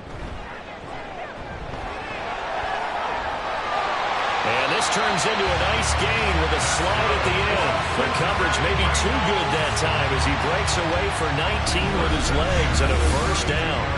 They asked him to take charge and get them to a spot where they could at least attempt a kick before the half, and he does just that. Didn't trust what he saw downfield, so he took it upon himself to get them into field goal range using his legs. That's coming through with a play they needed in a big spot. This pass complete to Higgins. Give him a gain of 5 on the completion, and it's 2nd down. Now another timeout called for by the offense as the clock will stop with 37 seconds to play in this first half. Now 2nd and 5.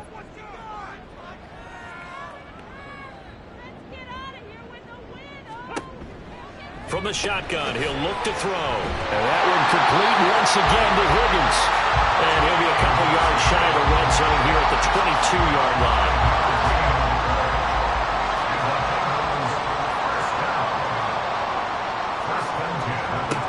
Now on 1st down, he'll drop to throw it. Over the middle, he finds Higgins. And that's good for a gain of 6, and it'll be 2nd down.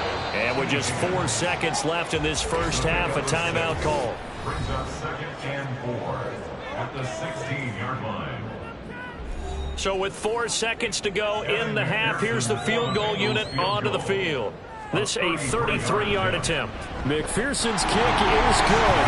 And that'll get the lead down to 5. So he's been a busy man here in this first half. That's 3 field goals for him now. And not just 3 field goals, but 3 for 3. So even though the offense has struggled a bit putting it in the end zone, they've still been able to come away with points due to his leg.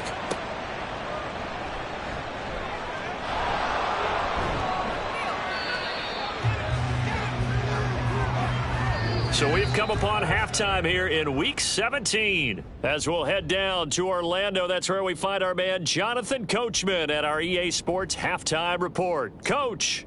All right, Brandon, thanks very much. We'll get back to you and Charles in a minute. But first, time to give the folks at home a look at what's going on around the NFL. We'll begin our tour out at Nissan Stadium in Nashville, where it was the visiting Rams who come in and get the victory on the road. The Rams are in need of some changes come the offseason. We know that. But they do get the victory there to get them to 5-11. We'll stay in the AFC South as we head over to check on the Jags at home in Jacksonville. And they were winners in that one over the visiting Houston Texans. Trevor Lawrence, 4 touchdown passes in the victory. And finally, on Monday Night Football, should be a good one there between the Carolina Panthers and the New York Jets.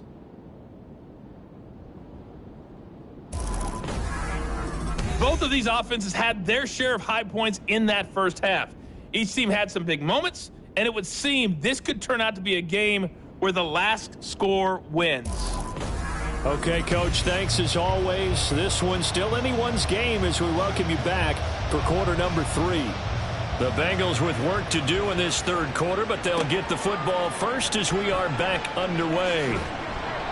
And he'll be dropped at the 21-yard line, so bringing it out of the end zone proves not a good decision, loses him about 4 yards. Well, the Bengal offense ready to go to begin this third quarter. This offense, Charles, had a strong first half throwing the football, at least in terms of yardage, but that hasn't translated so far on the scoreboard as they begin the third quarter here, trailing and looking for a little momentum. Yeah, you're right about that because, let's face it, in the first half, most of their focus was in the passing game. And to their credit, resulted in a healthy amount of yardage. So I would think that at halftime, they're going to anticipate that defense loosening up a little bit to try and cover the passing lanes. They've got to get the running game going, and there should be some gaps to run through now. 23 yards to pick up there. Just more of the same here. It's back-to-back catches for him to start the drive. They've looked his way quite a bit, and with good reason, as this duo picks up yet another first down.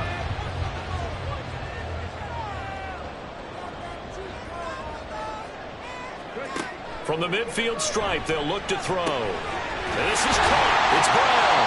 And he'll go down, but not before getting this inside the 30. That's back-to-back plays of over 20 yards. I love the drive they're working on here because they know they can take the lead with a touchdown. And so far on this drive, so good. They've moved the ball down the field with very little resistance defensively, but they better be prepared for some adjustments to come their way now. And now a throw on first down there, but it's incomplete. And not a common sight, at least on this drive. A momentary setback, though, for this passing game that has been moving well this series. Good thing for them, though. Still 2 more downs to connect and try and pick up another first down. He will find his man Chase complete. Well, they are able to stop him, but he does take it all the way to the 2. A very solid gain of 27. Boy, how about the speed with which this offense can get down the field? It's taking them no time at all to get down here, and now they're set up with a first and goal. And they've got 3 tight ends here on first and goal to add some extra mass. And they'll let the fullback try and take him home. And he takes it into the end zone. Touchdown, Bengals. It's the fullback. His 7th rushing touchdown on the year. And the Bengals have taken the lead as they go right down the field and score on the opening drive of the second half.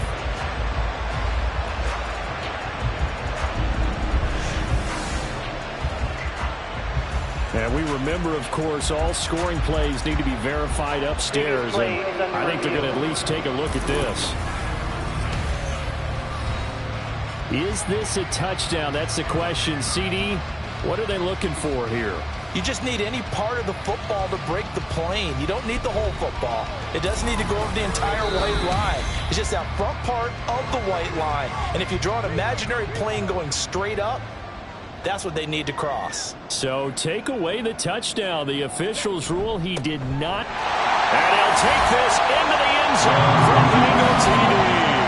His 7th rushing touchdown on the year, number 8 overall. And the Bengals have scored again in this third quarter, this time to move out in front.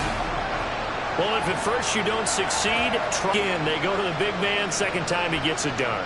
Almost as if they were feeling like he was establishing a rhythm. Give it to him again and again. And how about the end result? Finishes it off in the end zone. Touchdown, great run, and the score. And he's got it. The try for 2 is successful, and it pushes the lead up to a field goal. So they make the decision. They want a 3-point lead versus a 2-point lead, and they got it. Yeah, at this stage of the game, it seems like the exact right thing to do. Put a little pressure on your defense, but the biggest thing now is you're making the other team chase you.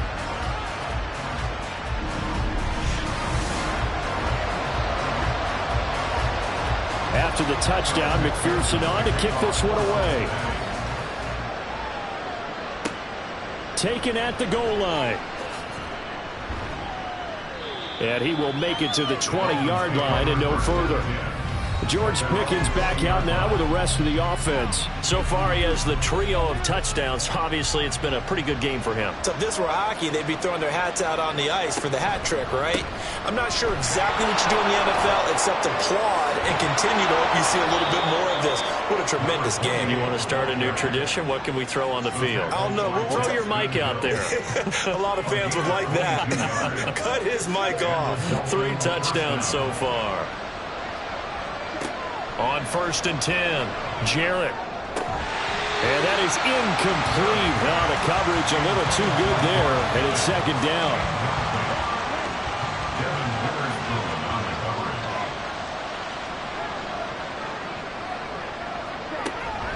Out of the gun, here's a give to Achane.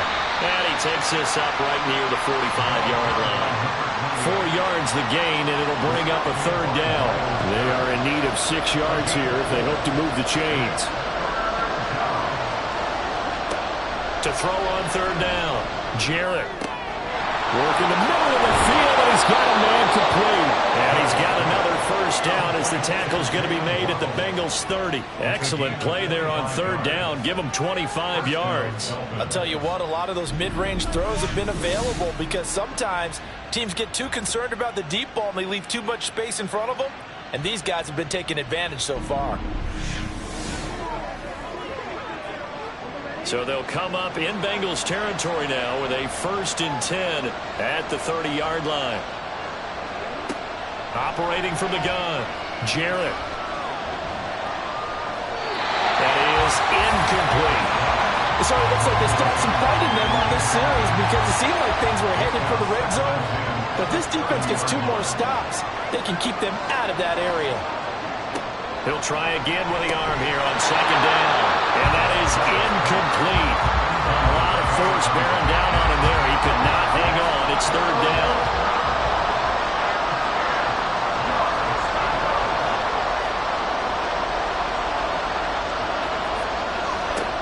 Again, he'll drop to throw. Pass taken in by his big tight end. And he's taken down, but not before reaching the 10-yard line. They're able to convert on third down, and that sets up a 1st and goal.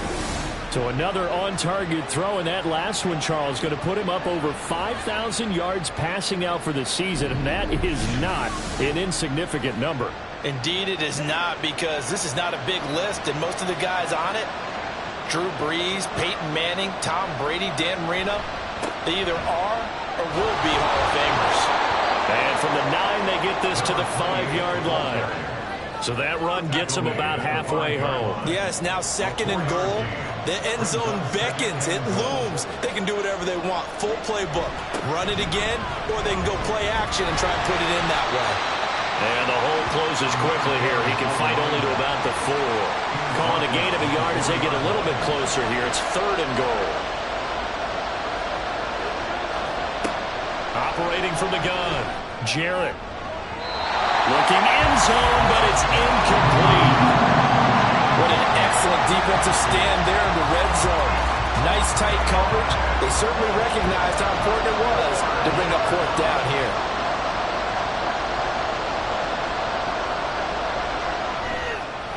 Patterson's kick is good. And that will tie us at 24 all.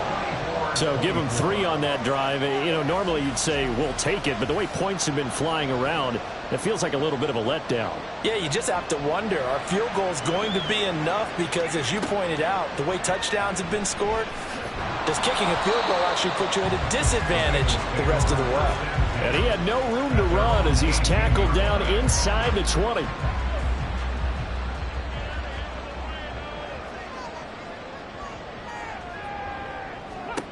They'll come out throwing here on 1st down. This short pass into the hands of Njoku. And let's face it, you can put any Halloween costume on him. You're not going to be able to disguise him because for a tight end of his size, difficult to sneak him anywhere, but that's what they tried to do. Lined up on his right, tried to work his way back to his left, but just a minimal gain as the defense was able to react quickly. 6 yards the pickup, and that's a 1st down. And the Bengals, 1st down. 1st and 10. He'll look to throw. This short pass into the hands of Njoku. They'll wind up getting just a yard, and that's going to bring up 2nd down. He's out of bounds behind the line of scrimmage. They'll try the left side. Downing. Yeah, he'll fight for a couple as the tackle is made at about the 32. And hold on here, because on that last run, it looks like we have a player who was shaken up. But not what you want to see this late in the season. Medical staff is going to check on him, and we'll step aside for a moment. Out of the gun now on 3rd down. And the throw there going to be incomplete. 1 first down here, and that's all, folks. Good work by this defense to hold things in check and force a punting situation. The Bengals bring out their punter now as he'll kick it away for the 2nd time.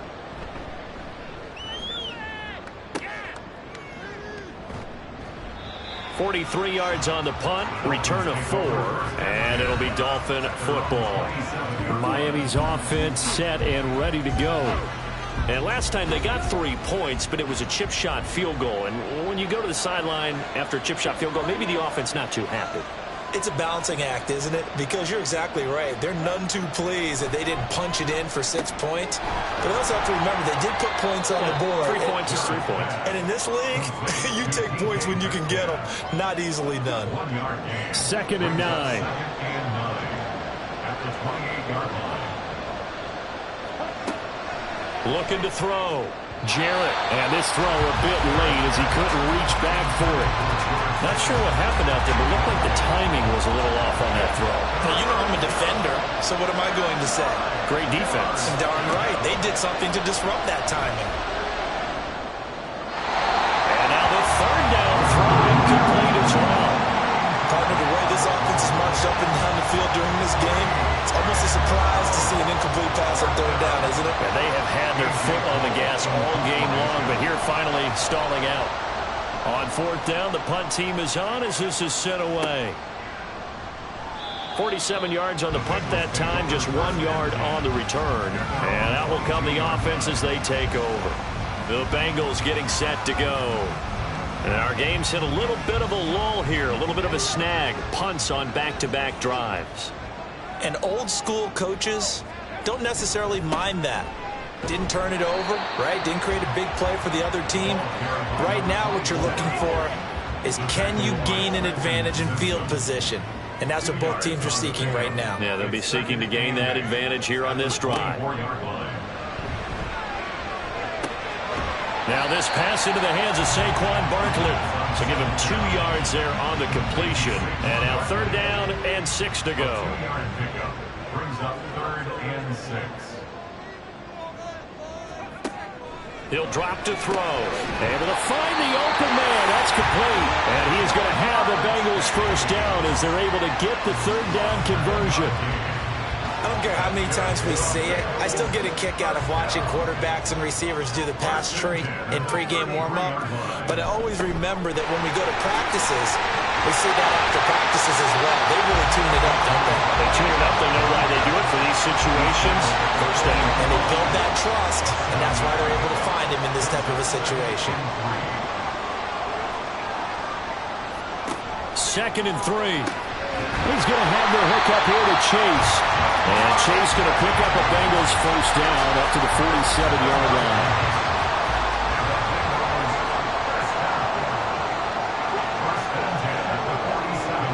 They're going to look to throw. And some strong running. And he is tackled inside the 40, not quite to the 35. A nice job there on the escape and scramble. A 1st down, a 16-yard gain.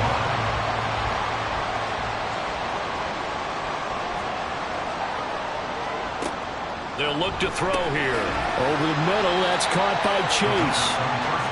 It'll be a gain of 5, and that'll bring up 2nd down. It's a gain of 5. Brings up 2nd and 5 at the 32-yard line. 1 quarter remains here on a Sunday night. You're watching the NFL on EA Sports. Back now in Cincinnati. All even as we get ready to start the 4th. 2nd and 5.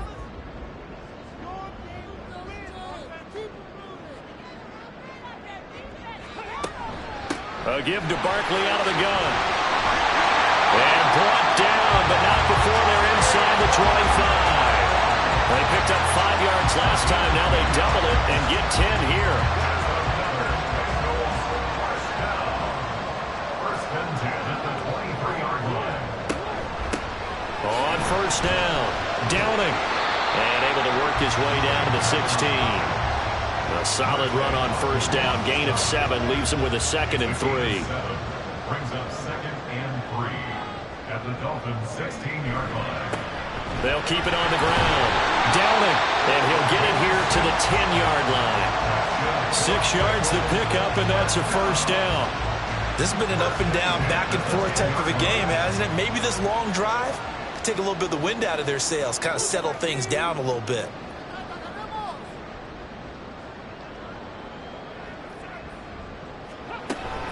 A first down carry for Barkley.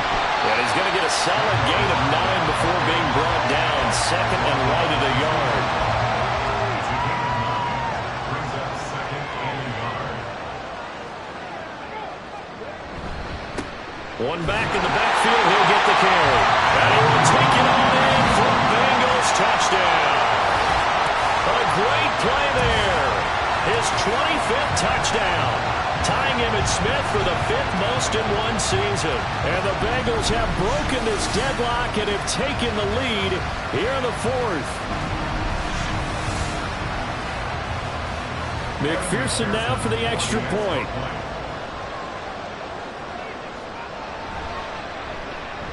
And they will take a 7-point lead now. That one in the books as a 12-play drive. And it's culminated by a 2-yard touchdown run.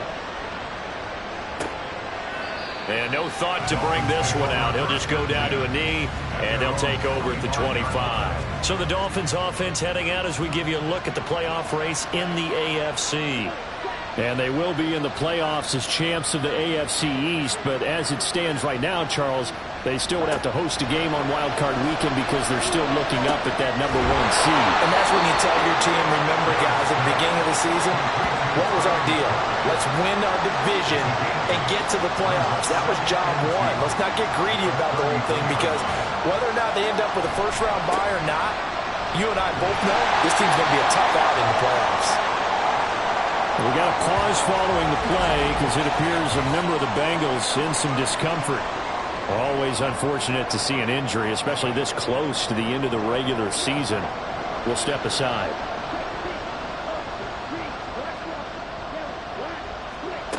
On 3rd and 2, Jarrett. And that's going to be incomplete. The contact there enough to jar that ball free, and it brings up 4th down. Good, clean play. No flags coming out of the pocket of the officials. Turns into an incompletion, and that should get them off the field with a 3-and-out. And on 4th down, on is the punt team sending this one away. So possession goes over here on the punt. And it will be 1st and 10 as they take over.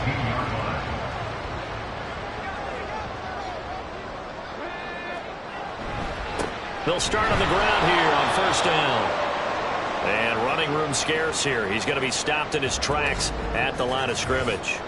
Now, during that run, an injury here. We got one of those big blockers in some discomfort. But not what you want to see this late in the season. Medical staff is going to check on him, and we'll step aside for a moment. And that play going absolutely nowhere as he's belted before he could get out of the backfield. And this is why the head coach gets paid the big bucks. Look at where they are in this situation, partner. Do you throw the ball here in a long-distance situation? Do you run it again and trust your defense and make sure you take care of the ball and punt it away? What kind of options do you have here, and what do you trust more on your team? Yeah, they may have just pushed him back into that throwing situation. We'll see. The Bengals bring out their punter now as he's on to kick it away. And now a fair catch called for and taken just outside the 40-yard line. It'll be a 39-yard punt, no return. And they will take over 1st and 10.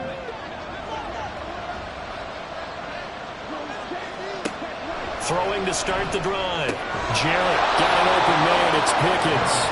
And they'll work this down to the 40-yard line, tackled there.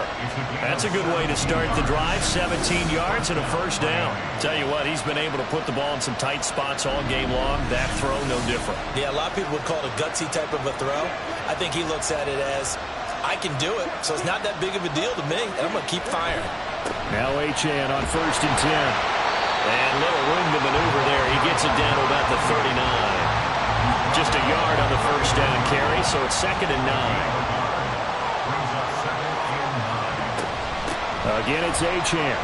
Breaks the tackle, now allowing. And he's going to get this inside the 30. 84 yards on the ground for him now as he has gotten better, really, as the night's gone on. Another carry for their leader, and a good one. It's crunch time. They'll need him to continue to be productive in both the run and passing game in order for them to try and snatch victory. He's going to take a shot for the end zone. And this is going to be intercepted. It's DJ Turner who's got it. That's interference. Defense.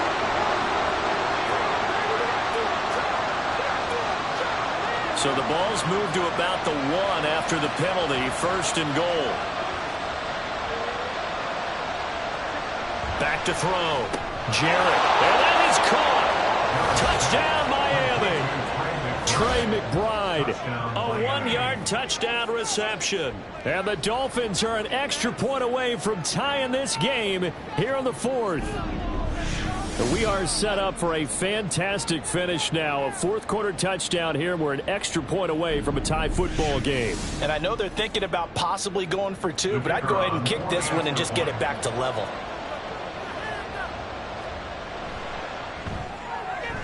Don't forget the extra point. It's up and good. And, partner, we've got a tie game here in the 4th. If you've been waiting all day for Sunday night, it's been worth the wait. All tied here in the 4th as the kick is away. This taken in at the goal line. And he's up across the 25 and down at the 28. Ready to go on offense. Out come the Bengals. They no longer have the lead after that last touchdown, all tied up in the 4th quarter, and a chance for this offense to mount a potential game-winning drive right here. They'll come out throwing here to start the drive. He'll be hit down at the 33, 5 yards on the play. And we see another pitch and catch there to the running back. This position just continues to evolve. They become just as critical to the passing attack as a lot of receivers, tight ends, because their ability to make people miss in the open field can really generate big plays for an offense. The offense on 3rd down tonight, they've struggled to the tune of 2 for 8 so far. Here it's 3rd and 2. And he will have 1st down yardage as he's brought down at the 41. 5 yards is the pickup there as that extends this drive.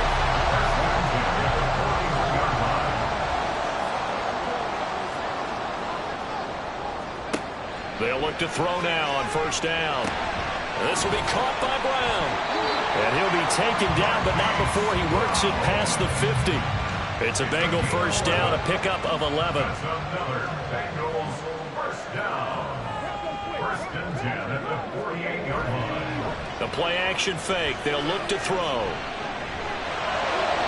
And he'll toss this one incomplete. Seeing no options, he throws it away. Offense was moving it a little bit, had them back on their heels, but they earn a brief pause by forcing the incompletion. That gives them a quick chance to regroup and try and mount a stand before they're backed up even further. And 2nd and 10, he'll look to throw again. Got him in, it's Brown. And he's got another 1st down as he's brought down at the Dolphins 30. The Bengals passing game finding a rhythm. They've got another 1st. And partner, the tie game in the 4th quarter, you and I both know in the NFL, that's when you lean on your stars. And he came through with a nice catch right there. So 1st and 10 now from the 30. Back to throw again. Throw left side complete to Chase. And the result here, a pickup of 8. Leaves him with 2 to go on 2nd down. Under 4 to go now as the clock runs and they come up on 2nd down. Up the middle they go. Down it. And he'll be brought down inside the 20 at the 19. They'll get 3 as the drive continues. It's a 1st down. 1st and 10 at the 19-yard line. They'll set up to throw. He finds his man. Complete. It's Brown. So the completion good for 7 there. And it'll be 2nd down. A 7-yard pickup brings up 2nd and 3 at the 13-yard line. Now back to throw. Over the middle, he finds Higgins. And the Bengals are going to be set up with a 1st and goal coming up as they get him down at the 6-yard line. Here's 1st and goal. 1st and goal at the 6-yard line.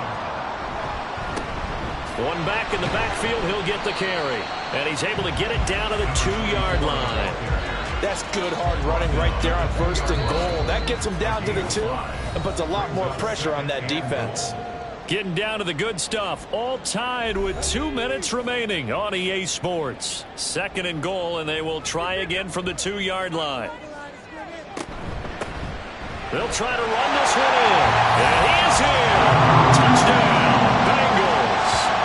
A great effort there. With now 2 fourth-quarter touchdowns. And the Bengals answer back with a touchdown of their own to break our tie and take the lead here in the fourth.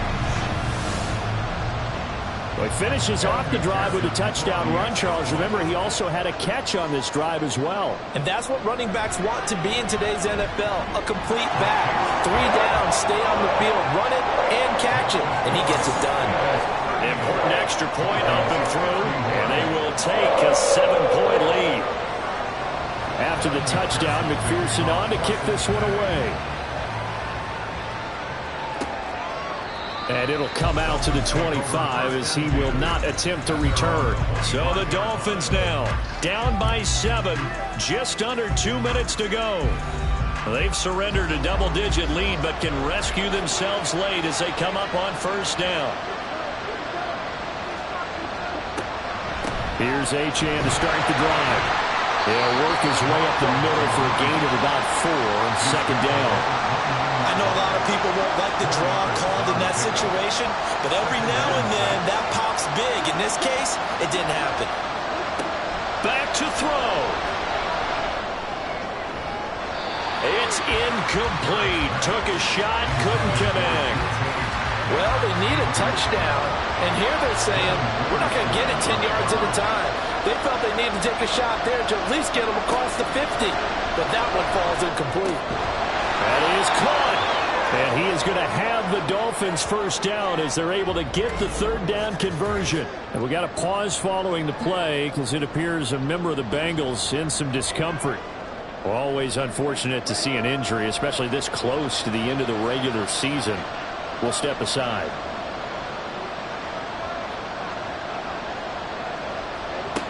He's back to throw. Able to get this one to McBride. And they're well past midfield, just a yard or 2 shy of the 40. Back to throw. Over the middle and complete to Waddle. Here comes second down at 5. He'll look to throw. Going quickly there, but it's incomplete. The way he's throwing the football today, I'm also surprised when he doesn't complete a pass like happened there, but he needs a few more to get his guys downfield. Well, the way he's throwing it leads him to believe that he's going to get those completions. And that means the guys going out for passes, they'll run even harder because they expect it as well. Now the Dolphins going to burn the first of their timeouts as they'll stop it with just over 40 seconds to go in the game. They'll look to throw. This is caught by Waddle. And yes, he's into the end zone. So they get the late score they needed. And now the extra point can tie this thing up in the final minute. And while it appears the heavy lifting was accomplished by scoring the touchdown, they're still down 1. That extra point is not a gimme.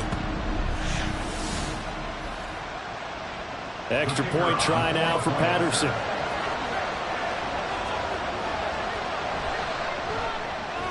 And no sweat, he puts it through, and we are tied here in the fourth. So that one an 8-play drive, it spans 75 yards. And the touchdown and PAT mean we are tied here in the final minute of play. This one, all we could have asked for. All tied, final minute as the kick's away here. And he's up past the 20 to the 22-yard line. Cincinnati set to take over once again. Well, partner, here it is. They've got the chance to win the game. You'd have to think they need to get it near the opposite 40 to have a chance to kick a game-winning field goal. We'll see what they can do. And you're right about that, because if they look at it in macro, that's what it looks like. But I think in micro, the head coach has already asked the special teams coach, what is he feeling? What does he think? Where does he want the football? What's the yard line we have to get? And he's already relayed that to his quarterback and his offense. They know what the goal is. Now the key, can they get there? Oh, and what a nice tackle there. That will hardly move the needle at all offensively. A very short gain. It's 3rd and 7. On third down, Downing. And he'll be taken down, but he does have first down yardage. And we've got free football. 4 quarters done, and we're dead even. We'll have overtime overtime after this timeout. And here in overtime, if the team that receives the ball scores a touchdown, it's over. If they don't, we can still have some more football. That's exactly right. If they go down and kick a field goal, the other team gets a possession to either match it or score a touchdown to win the ball game. If both teams kick field goals, the next team to score wins. But if the receiving team throws a pick six or fumbles the ball and it gets picked up by the defense and they score, the game is over at that point. And here comes a return from just beyond the goal line. Pushing his way through. And he will be brought down here inside the 20. Good coverage as he's dropped at the 17. So now here come the Dolphins. Well, they fought hard to reach this point, Charles, and now what an opportunity. They've got the ball first, a chance to take this overtime win away from the hostile crowd. And you know, as the quarterback steps into the huddle, the first thing he's telling his team is, remember, we need 6, not 3. So we don't need a good drive. We need a great drive. And this is what they've been planning for. It's time to execute and take it downfield, even against all these odds. He'll try again with the arm here on second down. He's got this to Pickens. Now he's loose again. And he is in for the score. And it is absolute stunned silence here as they win it on the road in overtime. Well, you never know what you're going to expect when you come to the stadium to call a game. Sometimes you get good ones. Sometimes you get bad ones. Sometimes you get great ones. And that's what we had here. What an exciting finish on that last big play. And I think that as we look at it, when you're talking about a great finish, which went along with a game that obviously was dramatic because we did get into overtime, what type of play calls do you have left? What have you not shown? Or what have you made an adjustment to what you've worked on all the way through that's going to give you the play we saw to win the game? Because I know everyone's thinking that was something that they just drew up. It might have been something they've been working on, and now they got the right matchup. So for Miami, they continue to show they'll be a tough out in the playoffs as they move to 14-2 on the year. So that'll do it for us. For my partner, Charles Davis, and all the hard-working men and women on our crew, I'm Brandon Gaudin. You've been watching the NFL right here on EA Sports. From Cincinnati, good night, everybody.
It's the NFL on EA Sports, and this one features the Saints' towering wide receiver. He's putting together one of the better seasons in league history. It's the Saints and the Vikings, and it comes your way next.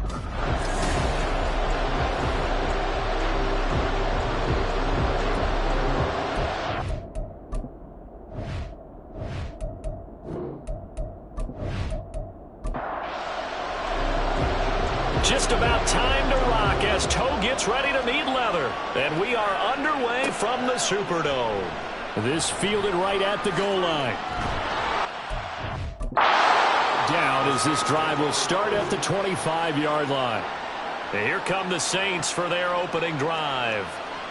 And a glance here at their shifty mobile signal caller. Not sure what you thought, but I thought it was appropriate when he walked into our meeting with his arm totally encased in ice, because he threw 5 touchdown passes last week and won the NFC Offensive Player of the Week award. Yeah, but reading the paper this morning, and he said, gosh, I actually thought I should have got 6 or 7. But still, it was an amazing performance a week ago. Boy, I'll tell you what, if he thought he should have had 6 or 7, that's a guy who's an absolute perfectionist, not just greedy. An incomplete pass leads to 2nd and 10 from the 25. Back to throw. Going underneath, Gibbs has it. And he's upended at the 33, following a good pickup of 8. This defense for the Vikings, they were excellent a week ago in the win over Pittsburgh. And no matter what's done throughout a ball game, it always comes back to blocking and tackling. That's the essence of football. But I think it's hard for people to understand just how difficult it is to tackle, especially open field. Very few missed tackles on tape that I saw last game. This team does a nice job of getting their opponents on the ground. They'll stick with the passing game as he looks to throw. Looking left side, and he's got a man. That's Perry. Now following the completion, we're going to get a stoppage here for an injury. And not what you want to see this late in the season. Medical staff is going to check on him, and we'll step aside for a moment. From Viking territory now, they'll come up 1st and 10 at the 46. Now here's a throw. It's complete.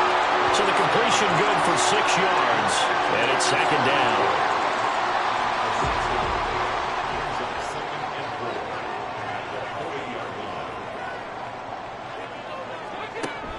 They'll look to throw again.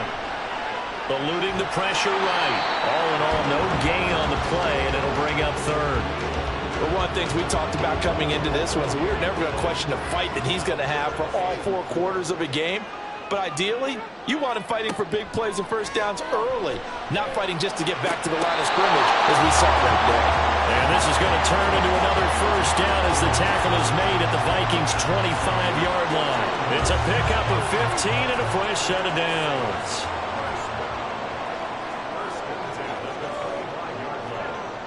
Now on first down, he'll drop to throw it. Throw left side complete. That's Perry. And he'll go out of bounds in the red zone just inside the 20. This 2nd and 4.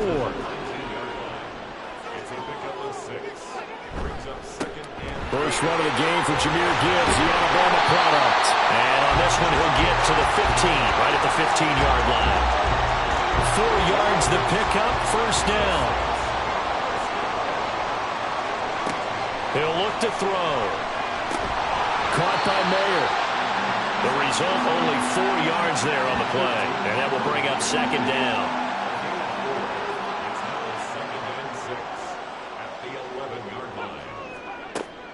They'll look to throw.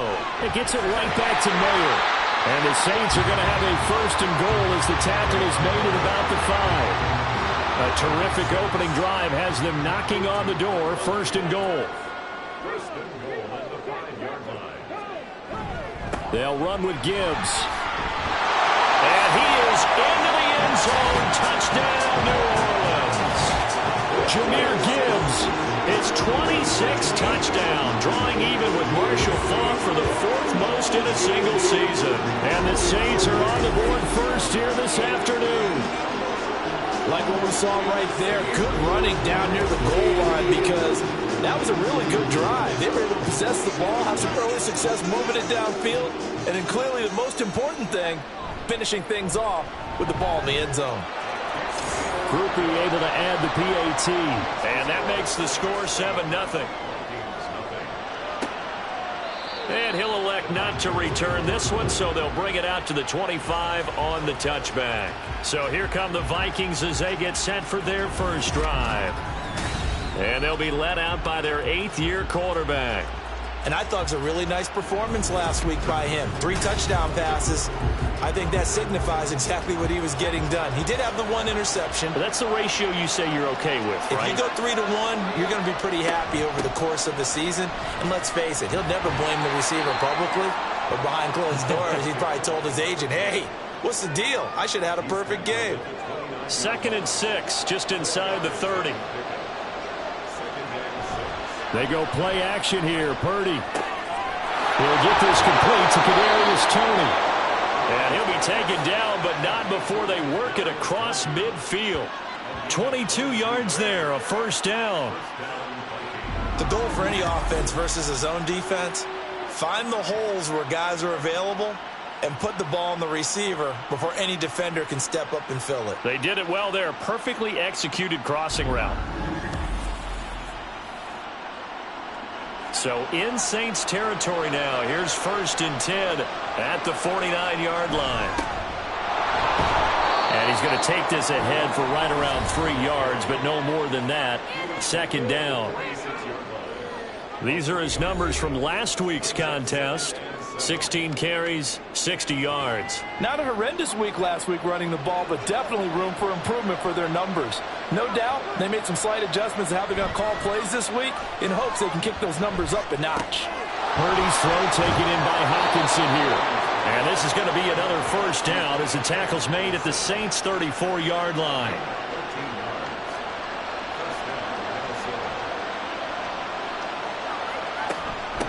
Now a handoff up the middle. Willis. And he works his way free all the way down to the outskirts of the red zone. Back-to-back nice gains. That one for 14 yards and another first.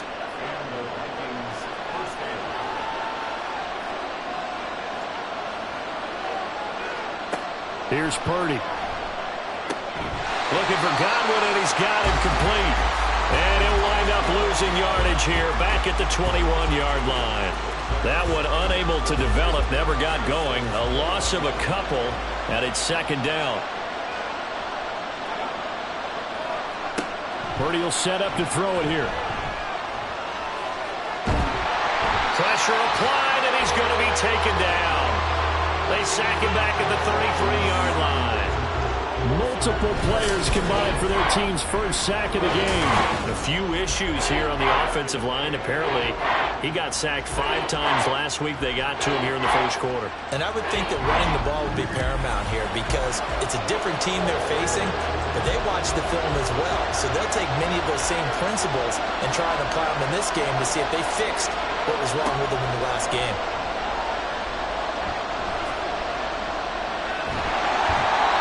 Throwing on 3rd down there, but he cannot connect. 4th down after the New Orleans defense holds serve. They're bringing a lot of pressure here already in the first quarter. Already sacked him once. Now they get in there and knock another one away. I think maybe that Tucker rule being gone makes defenses a lot bolder. Yes, indeed. That time lucky that the arm was going forward. Incomplete pass. So he's been automatic to this point of the season, and he connects on the field goal there. And what a luxury it is to have a kicker you can depend upon, partner, because he hasn't missed all year long. Converts on that one as well. And kudos to you. You didn't jinx him. From a couple yards deep, he'll bring it out of the end zone. And only able to get this to the 19, so probably should have opted for the touchback. Out comes the Saints offensive unit and the NFC playoff race. Let's have a look at it. And it's a good news, bad news proposition for them. Mostly good news, and that's that they clinched a playoff spot. That's the important thing. Bad news, though, if they want to make a Super Bowl, for the moment at least, they'd have to do it out of the 6th seed. And bottom line, everybody wants to play at home during the playoffs. We know that's a given. But nothing builds character for a ball club quite like winning on the road in the playoffs, especially when no one thinks you can do it. And if you win one and gain confidence, who knows? You might get on one of those magical runs. Olave over the middle. So give him 5 yards there on the pitch and catch, and that'll make it 2nd down. The Saints at 11-4 now on the year. And they were winners their last time out, so they'll be looking to make it 2 in a row. And so much about football, partner, comes down to mindset. Being in the right frame of mind, and the best way to get in that good frame of mind, winning. So they come in feeling good. They got the home crowd behind them. That thing is going to be tough to beat in this one. 3rd and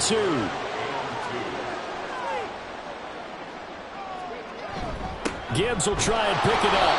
And they needed 2. They could only get 1. 4th down. 3rd and 2, and they ran the ball for only 1 yard, and everybody's going to scream at the offense. Well, let's give a lot of credit to the defense on that play. Defensive front out leveraged the offensive line. They got more people to the football. Yeah, they won that battle in a big way, and they're forcing a big decision now by the guys on offense. They only punted twice in the win last week as he gets this one away. This is taken at about the 14. That'll be a 43-yard punt, but a net of just 33 following a 10-yard return. And it will be Vikings ball, 1st and 10.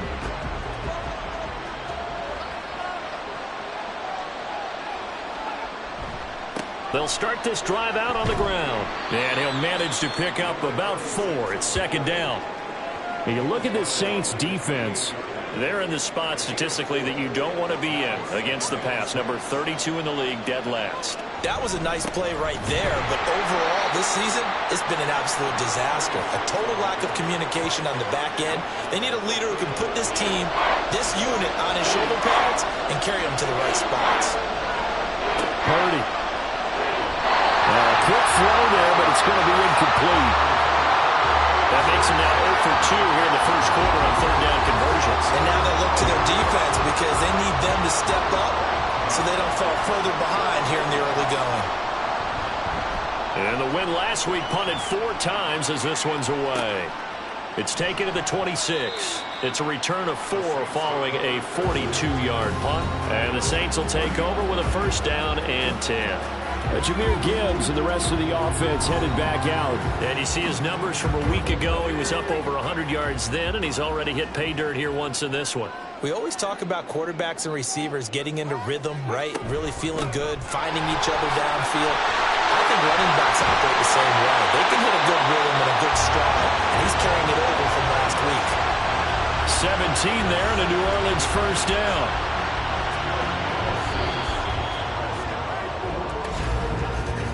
After 1, 7-3 the score on EA Sports. Ready for the 2nd quarter from New Orleans. It's the Saints in possession as they've got it with a 1st and 10.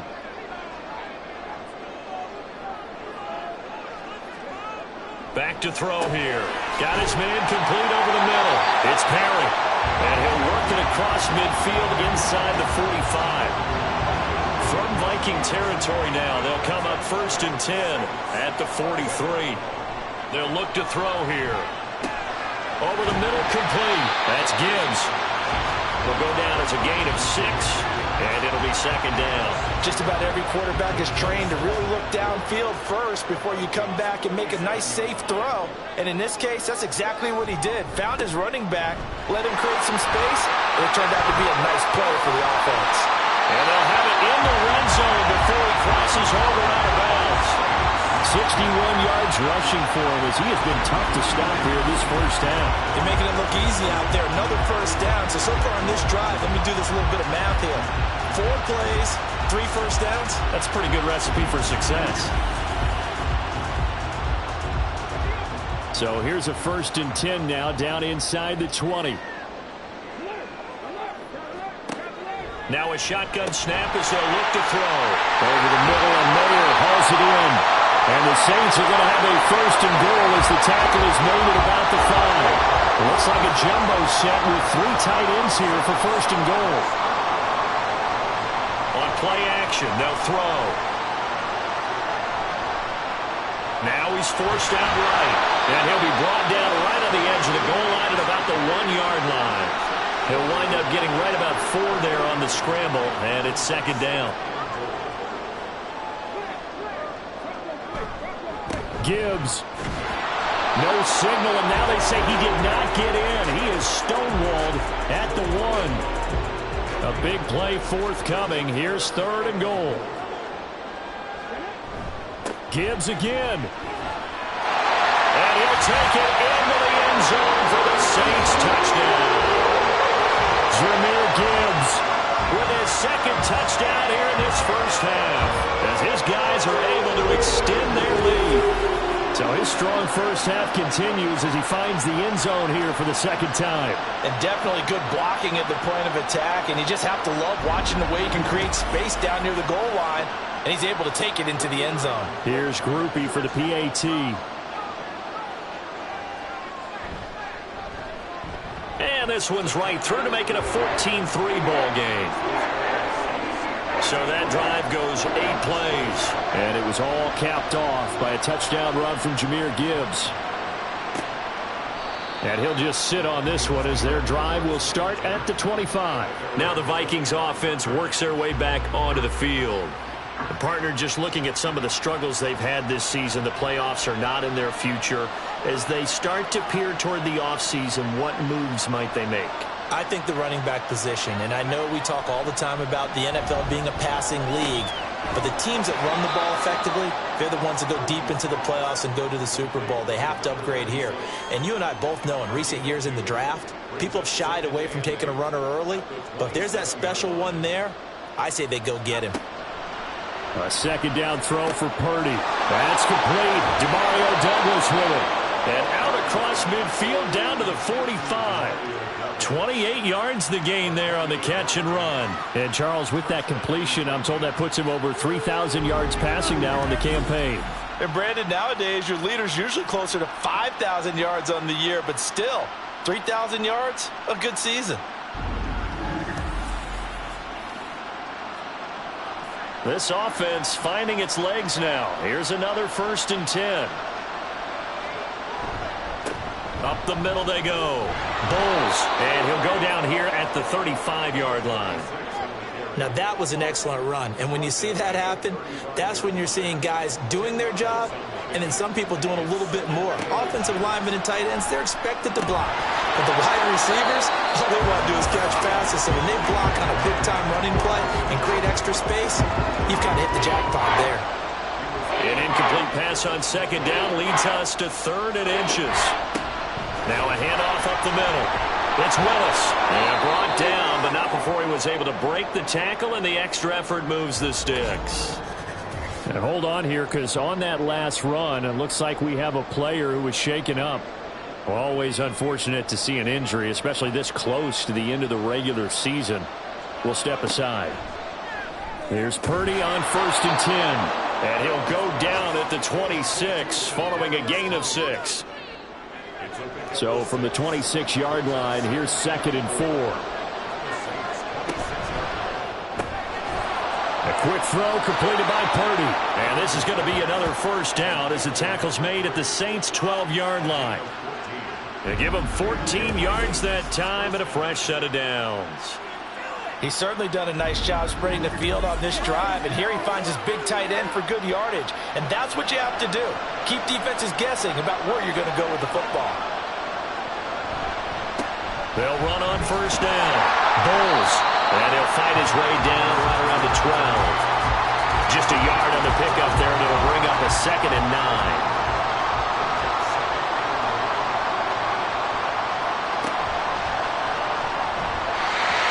Going to be off target and incomplete. Speed is the name of the game when it comes to RPOs, and sometimes you can be a little too quick, thus inaccurate, incomplete. Purdy with it on 3rd and long. He's got his man. It's taken in for a Viking touchdown. Kadarius Toney, his 4th touchdown on the year. And the Vikings have got it back to within a score. Well, on that connection, it looked like they maybe had some pre-play communication. Maybe one of them noticed an area that was open in the defense to get the pass to. When you put the time in, sometimes you have that great silent communication that you just noticed right there, because the best quarterback-receiver combos in the NFL, they know how to make those adjustments at the line of scrimmage when they see something pre-play, and they got it done there. The extra point splits the uprights, and that makes it a 14-10 ball game. From a yard or two deep, here comes a return. And they'll start this drive just across the 30. Pretty nice work on the return. Set to take over once again. Out comes the Saints offense. So both of these teams, Charles, coming off touchdowns now, but this offense, they just had to stand on the sideline, watch their opponent offer a really impressive drive to reach the end zone. Yeah, and I think you're not telling yourself the truth if you don't think there's some one-upsmanship going on right now, because they just had their touchdown answered by a drive of double-digit plays that also found the end zone. Now, they want to do something even more impressive to answer that one. That one complete. It's tanked down. First target, first catch, and a first down. And defensively, they were in zone coverage there. Do you have to be a little careful? You're losing playing against a good quarterback like he is to not play too much zone? Yeah, you have to be careful about how much time you're giving up. I think it's a good point you just brought up. So maybe if you still want to play zone, you go to a zone blitz scheme. And you can drop anyone out of your defensive front, defensive end, defensive tackle. It doesn't matter. You just exchange someone to bring more pressure towards the quarterback and still try and cover downfield. From Viking territory now, they'll come up 1st and 10 at the 41. He's able to push his way forward somehow for a gain of about 2 yards. 2nd down now.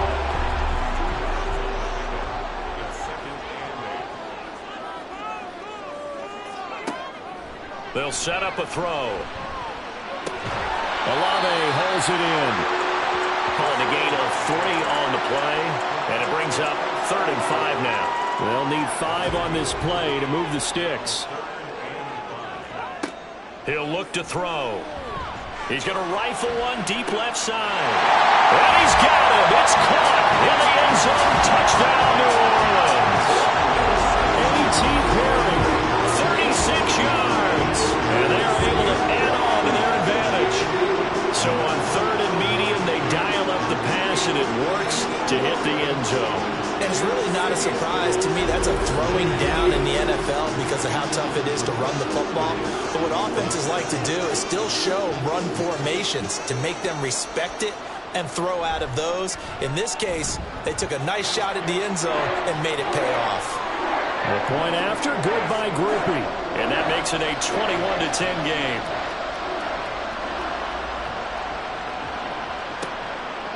And here comes a return from just beyond the goal line. And in hindsight, probably should have taken a knee as he only gets this out to the 16-yard line. As the offense reemerges, there's wide receiver Kadarius Toney leading him out. He's been good so far to this point in the 2nd quarter. Need to get him even more involved, maybe? I would agree with that. Definitely. Yeah, it's not even a question for me. The way he's playing, he's doing a nice job. Increase things. More touches, more opportunities. Maybe that can reverse things on the scoreboard for them. They'll try to ratchet things up then maybe here in the 2nd quarter. On 1st down, Purdy. Douglas with a grab over the middle. That's good. The completion there for 7 yards, and it's 2nd down. A 7-yard pickup brings up 2nd and 3 at the 36-yard line. Up the middle they go. Bulls. And he'll get up to the 43-yard line. 6 yards the pickup, and that's a 1st down. And we've hit the 2-minute mark in this first half of action. Coming up at halftime, I'll go from one personality, that's you, Charles Davis, to another one in Orlando, the coach. He'll have stats and scores from around the NFL. You and Jonathan Coachman both larger than life. No doubt about it. And you're stuck with me in this booth, Yes, and he's miles away and smiling. And happy. Back to the air on 2nd down, Purdy. Oh, he dropped it. They were looking for him in the middle 3rd. He couldn't catch it. Now 3rd down.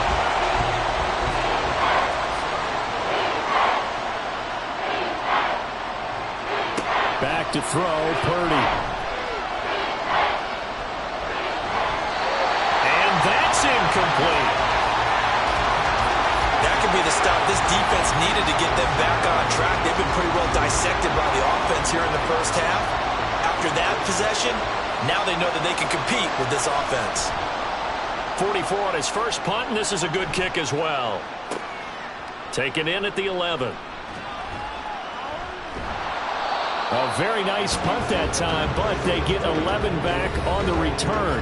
But Jahmyr Gibbs and the rest of the offense headed back out. And he's well on his way to a 100-yard game. He's already more than halfway there. We're only in the second quarter. And what I've always loved about running backs is they'll tell you, I had no idea how many yards I had. Right. Those guys have an innate sense of where they are in a ball game and how many yards they've accumulated, because you know they're always working towards 100. He's been working well towards 100 here. So the opening play of the drive goes backwards. Now they'll come up on 2nd and 12. Looking to throw. Setting up the screen. This is Gibbs. And he'll get to the 29-yard line, brought down there. The Saints going to call the first of their timeouts. On 3rd and short, they'll try and pick it up through the air. He's got his running back out of the backfield. And he is going to have a Saints first down as they're able to get the 3rd down conversion.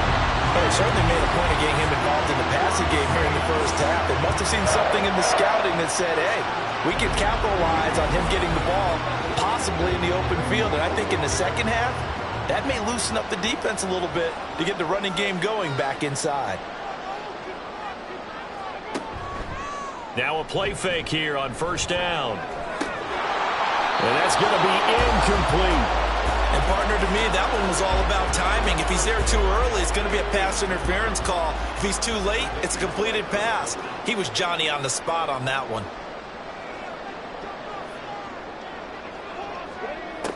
Back to throw again. To the right side, here's Moore. Now we'll get a quick timeout called by New Orleans, number 2, as they'll stop it with 25 seconds to go here in half number 1. He gets this out wide to Gibbs. Well, he's going to be out of bounds, but not before he takes it inside the 40. So from the 39 now, they'll come up on a 1st and 10. They'll stick with the passing game as he looks to throw. Complete to Olave on the out route. And he's going to have a first down here as they're also in the field goal range at the 28. Now here's a timeout as they're going to get it with 8 seconds remaining here in the first half.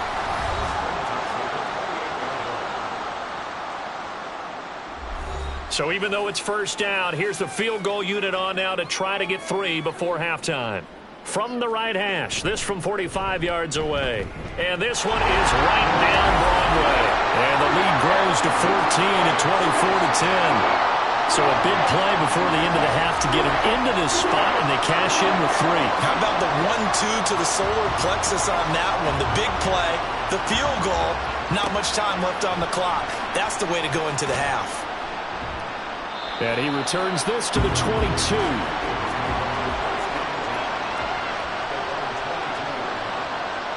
The final second ticks by, and that's going to do it for the first half of play. So we've come upon halftime here in Week 17 as we send you on over to Orlando for Jonathan Coachman at our EA Sports Halftime Report. Take it away, Coach.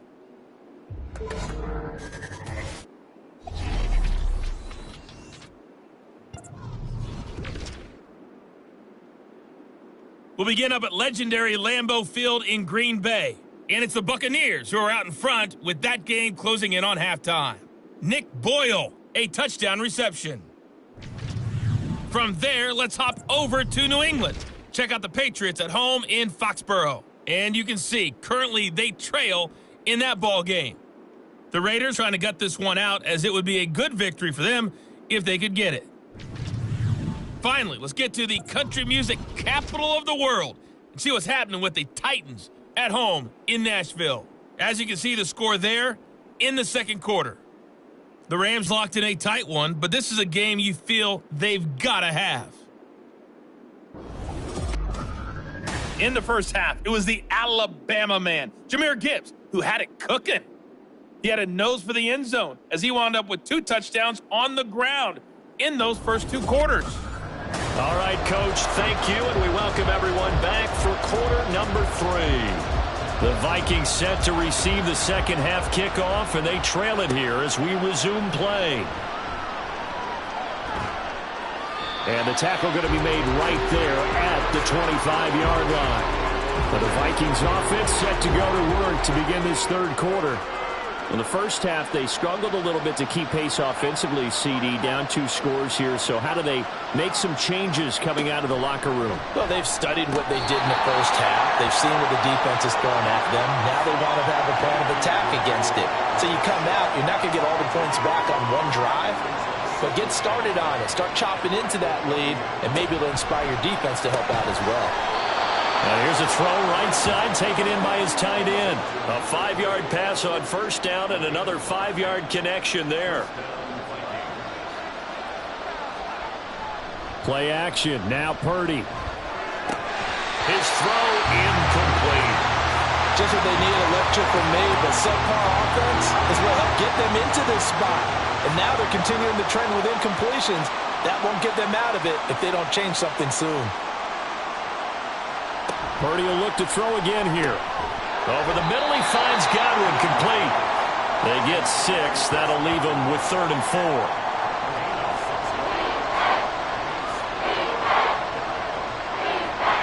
Purdy.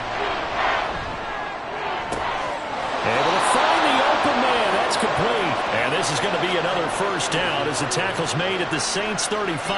That one goes for 24 yards. It's taken a while for this offense to get going. A little creaky at the start, but they're oiled up now. A nice throw there, and they're really putting together a good drive. So in Saints territory now. Here's 1st and 10 at the 35-yard line. Now a handoff up the middle. Bowles. This will be a gain of about 8 to the 27-yard line. Not too many offenses want to turn down long drives, but when you're down what they are, they've got to pay it off with some points.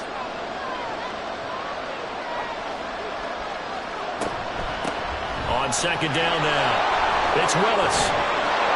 Oh, and fine work there as he gets this thing down to the 11-yard line. It's a gain of 16, and the Vikings have the first down as well.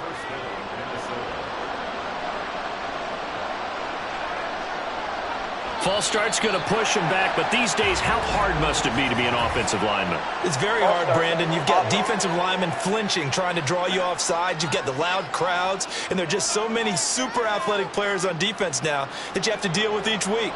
But through it all, these guys just sit in there for 4 quarters and slug it out. Purdy looking to throw. Throw caught there by Willis. And the stop will come inside the 5 at the 4. Call it a gain of 12, but of course not a first down due to the previous penalty.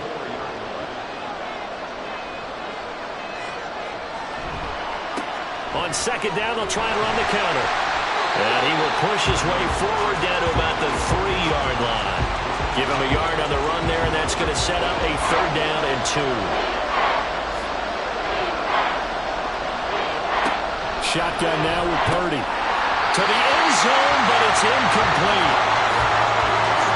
Tight end has become a bigger and bigger part of the passing game in the NFL, but if you drop the football, that position can get swapped out with a wide receiver in that spot, a running back in that spot. There are other ways they can go if you're not going to catch the ball. And that's not just his first drop, his 2nd drop of the game. So a good drive there to begin quarter number 3, but they're only able to shave 3 points off the lead. Well, something's better than nothing, all right? They didn't play particularly well in the first half, but they definitely need him to step on the accelerator now and play a whole lot better. And no return here for Perry. That'll be a touchback. But Jahmyr Gibbs and the rest of the offense headed back out. He's toppled the century mark already, receiving the football, closing in on that on the ground, too. They've really had trouble handling him. I think from what we've seen in this game, his success through the air has started to open things up for him on the ground, because now he's loosened up the defense, right? They've got to play just about every snap as if another receiver can get downfield on them, and he's been that receiver. Now they bring him back to the backfield. I think his yardage running the ball will increase as this one goes on. Well, they might need to devote some extra attention to him, something just to stop the momentum he has. And he'll take this up near the 35, maybe the 34. Heavy set out there on 3rd and 1. Back to throw here. Well, this pass broken up. Excellent coverage there on 3rd down, as that was not an easy one to hold on to. From a defensive perspective, they had exactly what you want anytime they want to throw the football. There was pressure on the quarterback. They were getting after him, and they tightened down on the receivers and forced the incompletion. Fielded at the 20. It's a 43-yard punt, a return of 5. And the Vikings will take over here, 1st and 10.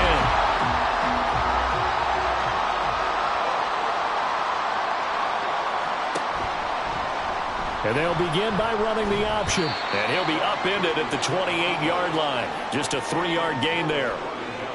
If they want to start getting back into this game, it behooves them to get better on 1st down. Yeah, certainly not what they were looking for there out of the opening play of this drive. A 2nd down pass play there, but it's incomplete.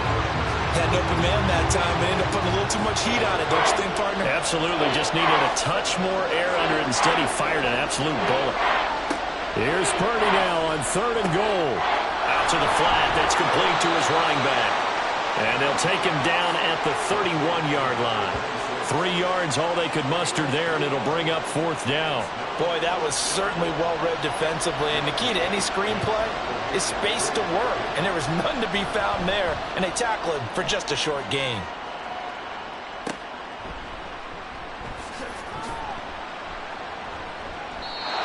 Yard punt, return of 9. Well, Jahmyr Gibbs and the rest of the offense headed back out. He is hoping to find the end zone for a 3rd time, and we sit now in the 3rd quarter. And nothing would excite him more, but I think even more so, his offensive line. Anytime you've got a guy scoring that many times, that means you've done a really nice job in front of him. You're always giving props to the big fellas up front. It's always a good idea. Those are some massive men. They take a shot downfield there, but it winds up falling incomplete. 2nd and 10.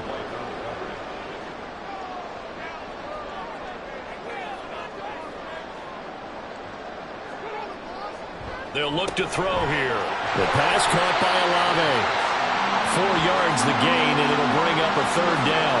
Simple drag route here, lined up out left and tried to work his way back across the field. You probably saw me twitch there, partner, because I think he wanted the ball a little bit sooner. By the time he looked it in, defender was right on him. That one a broken play, but it ends up being a good play. The scramble goes for 20. At this point, this offense feels like they could just roll out anything, and it would work. They are certainly in no hurry for this one to end. Not when they can rack up some stats and continue to add to their lead.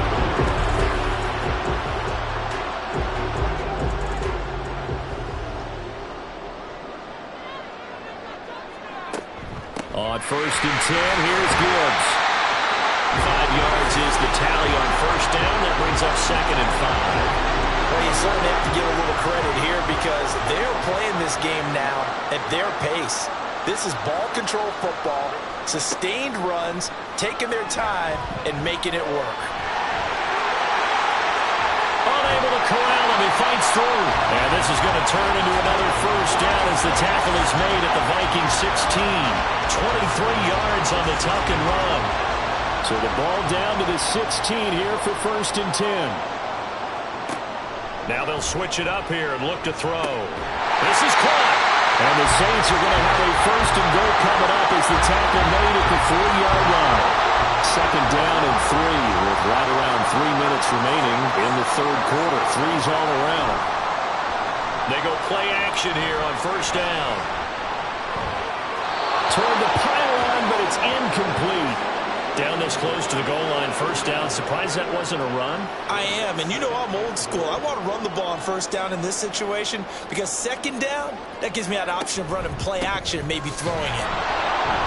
And he is going to be stopped cold behind the line of scrimmage.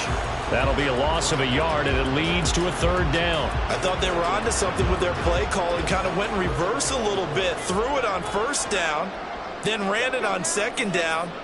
Not success. Touchdown, Saints. Takedown from 4 yards out as his guys are able to push that lead out a bit further. That drive that really increased their cushion felt very military to me.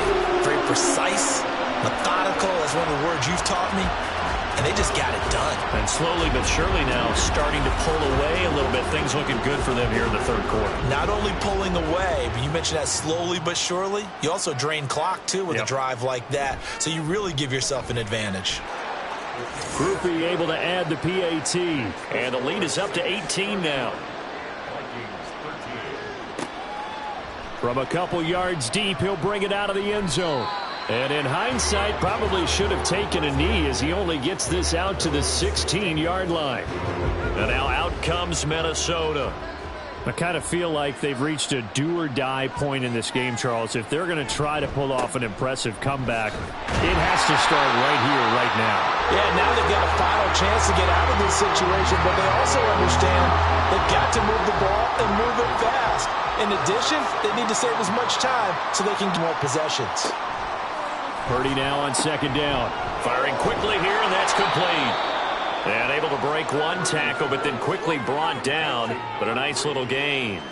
This offense in desperate need of a conversion as they come up on third down.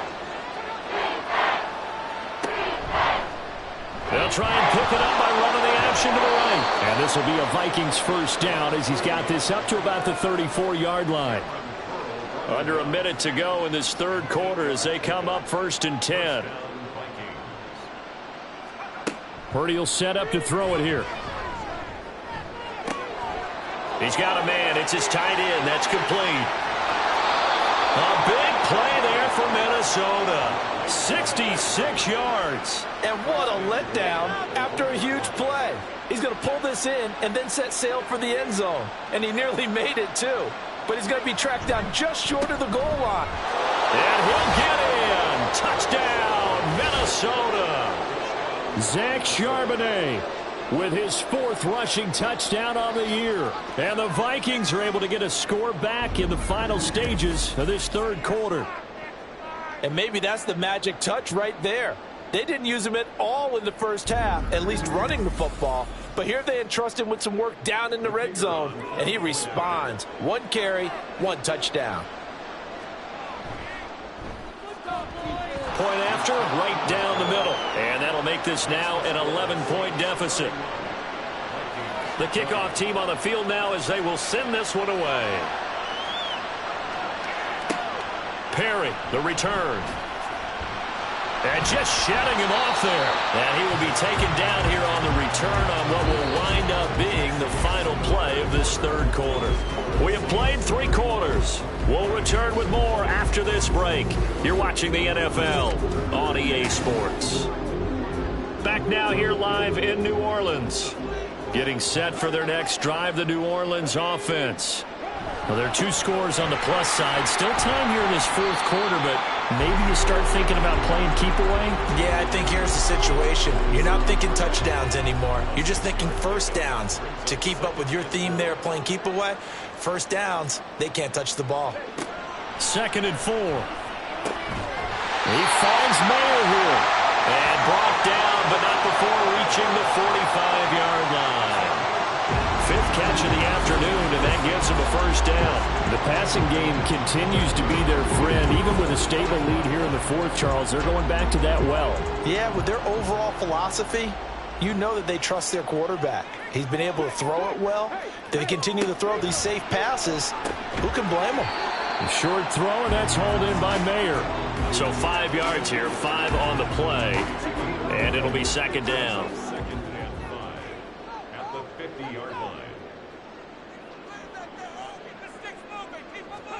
From the midfield stripe, they'll look to throw.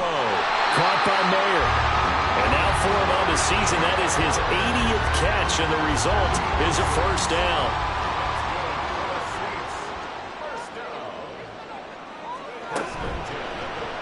Here's the option.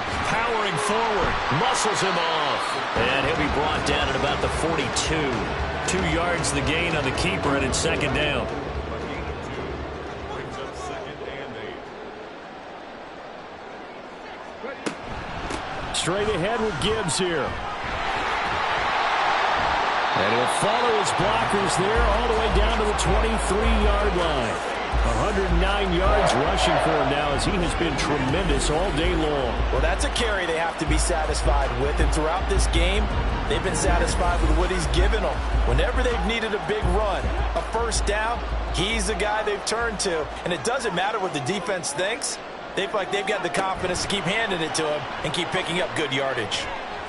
Now here's a pass on first down that's knocked away and incomplete. He didn't just deny a big throw there. He broke that one up in the red zone. An excellent play, one that may help save points on the board when this drive is over. And this one taken in on the right sideline, but not in the field of play. They say it's incomplete. The throw led him a little too far. It brings up third down.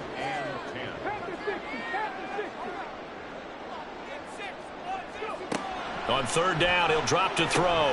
And he's going to be taken down short of the first, right around the 15-yard line. A gain of 8 there on the play. And that'll bring up fourth down. Here's Blake Grupe now for the Saints field goal. This just 32 yards officially from the right hash. And his kick is right there. It's good, and that will extend their lead even further. So that maybe not a knockout blow, but I suppose certainly every little bit helps when you're trying to salt one away in the fourth. Well, the possibility of being beaten by 2 late touchdowns or at least sent to overtime does exist. But time, definitely a big factor at this stage of the game, is in their favor. And in hindsight, probably should have taken a knee as he only gets this out to the 16-yard line. Minnesota's offense takes over possession. Well, certainly they'd rather have the scenario they had last time. Now, Charles, remember they had the short field. They took it in the end zone. Now this is going to have to be a longer, more sustained drive if they want to get points. Yeah, a little bit more of a quick strike opportunity last time by where they were on the field, and you're exactly right about that. But now, backed up a little bit. What's that old expression we love to use? Time to matriculate the ball down the field and try and do it again. Throwing here, Purdy. And that throw behind his man. He missed him. Incomplete. We always talk about receivers. If the ball hits your hands, you're supposed to haul it in, but it is hard to adjust to a pass thrown a little bit behind you. That one was all the momentum going forward. Couldn't contort his body back to grab it. There he goes, left side. And he will finally be shoved out of bounds down at the 30-yard line. A big play there for Minnesota. 53 yards. Just a breakdown there defensively. It looked like someone got their wires crossed because no one seemed to pick him up at all. He's running free, and there's not a quarterback in the league who's going to miss that throw. That's a huge play. So how about this for a change in field position? From inside the 10, here's first down on the other side of the field. Back to throw, Purdy. Throw right side, taken in by Godwin. Not quite the success they had last play. This one goes for 3 yards. You got the big lead defensively. Willing to give them that underneath stuff, right? And this is why you work on your tackling. Tackle them after the catch, inbounds, keep the clock running. Just let him bleed the game out that way. Down he goes at the 23, a pickup of 4. The Vikings on third down. They've hit on half of them, 5 for 10. This time it's 3rd and 3. Again, it's Purdy to throw it. He's got his target. That's complete. And able to get him down, but he does reach the 5. They're able to convert on third down, and that sets up a 1st and goal.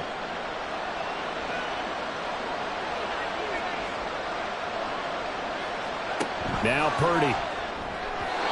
And the timing a bit off that time as that one falls to the ground.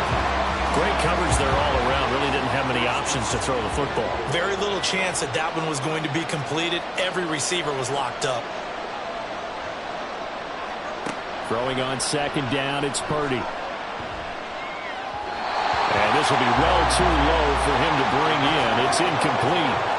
I'm not quite sure how to judge that one. Maybe didn't have enough legs underneath him. Mechanics might have been off. Maybe some fatigue. That one came up short. Yeah, 4th quarter. Maybe you do start to watch. Is the arm there, the leg's still there? This has been a tough game. Now yet another incompletion here as they fail to connect on third.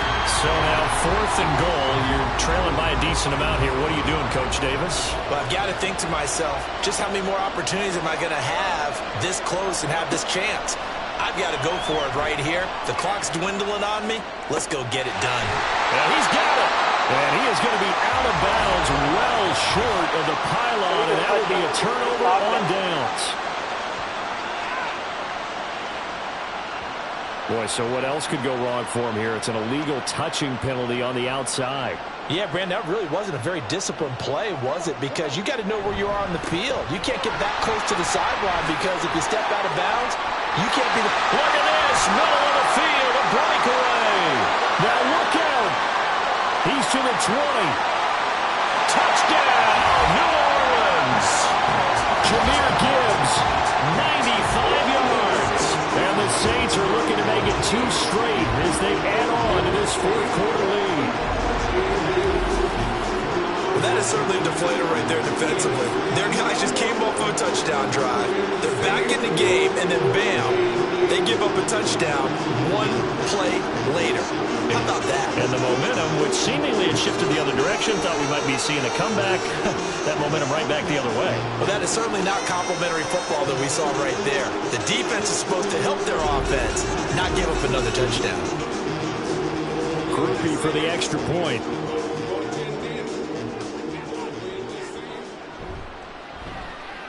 And he's been a busy man, 5 for 5 now as he knocks another one through to extend the lead. Those are the ones the offensive coordinators dream about. 1-play drives from that distance. What an effort. It results in the touchdown. The Vikings offense making their way back out. Now let's give you a look at the playoff picture coming into the weekend in the NFC. Purdy to throw it on 1st down. He finds Douglas complete. And he's going to get a good gain of 9 here up to the 34. Maybe a good spot to take a shot. Here's 2nd and a yard from the 34. Here's Purdy. A quick throw there is incomplete. At this point, down big, you'd have to imagine this defense are just going to sit back, blanket the field as best they can. Yeah, this is actually the easy part of the game for them because, just as you noted, they can sit back, keep everything in front of them. But they've blanketed the field the entire game using a variety of coverages. And he will have a Vikings 1st down as they're able to get the 3rd down conversion.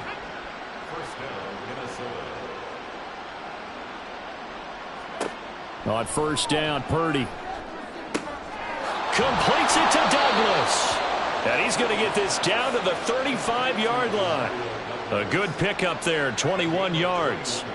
So in Saints territory now. Here's 1st and 10 at the 35-yard line. That went into the hands of Tony downfield. And he's brought down, but not before he reaches the 8-yard line. Once more, Purdy looking to throw toward the end zone, but that's going to wind up incomplete.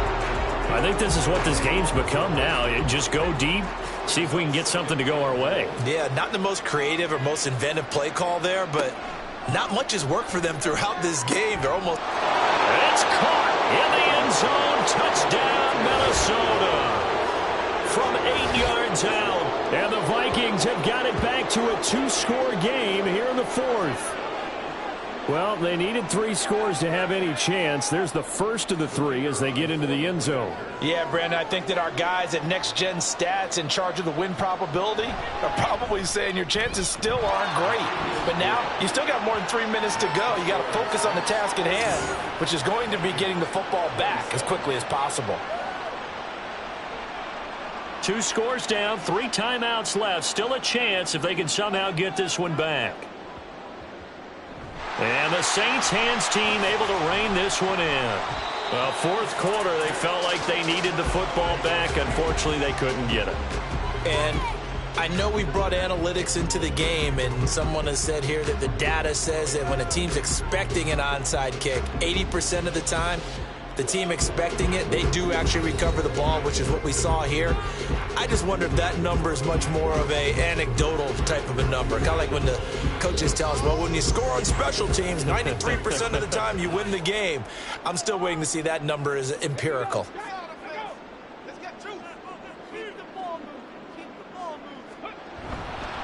Gibbs straight ahead. And down to the 36-yard line here. 211 yards rushing for him now on the afternoon as he just continues to pummel this defense.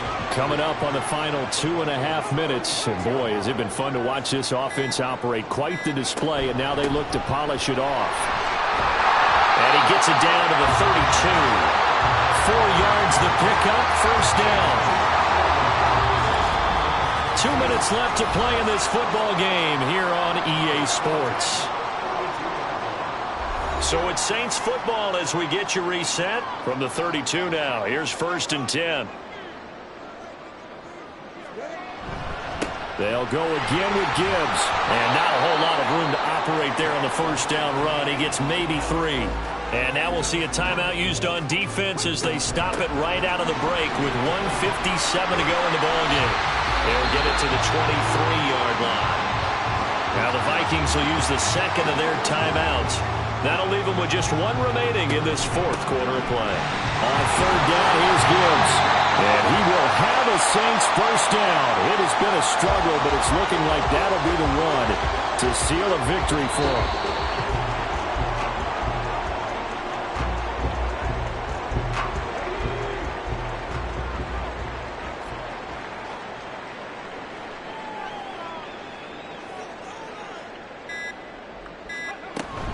On 2nd down, here's Gibbs. And maybe a measure of revenge there. He's had his way in this one, but this time they get him behind the line. That'll wind up as a loss on the play, so now they're staring at a 3rd down and 12.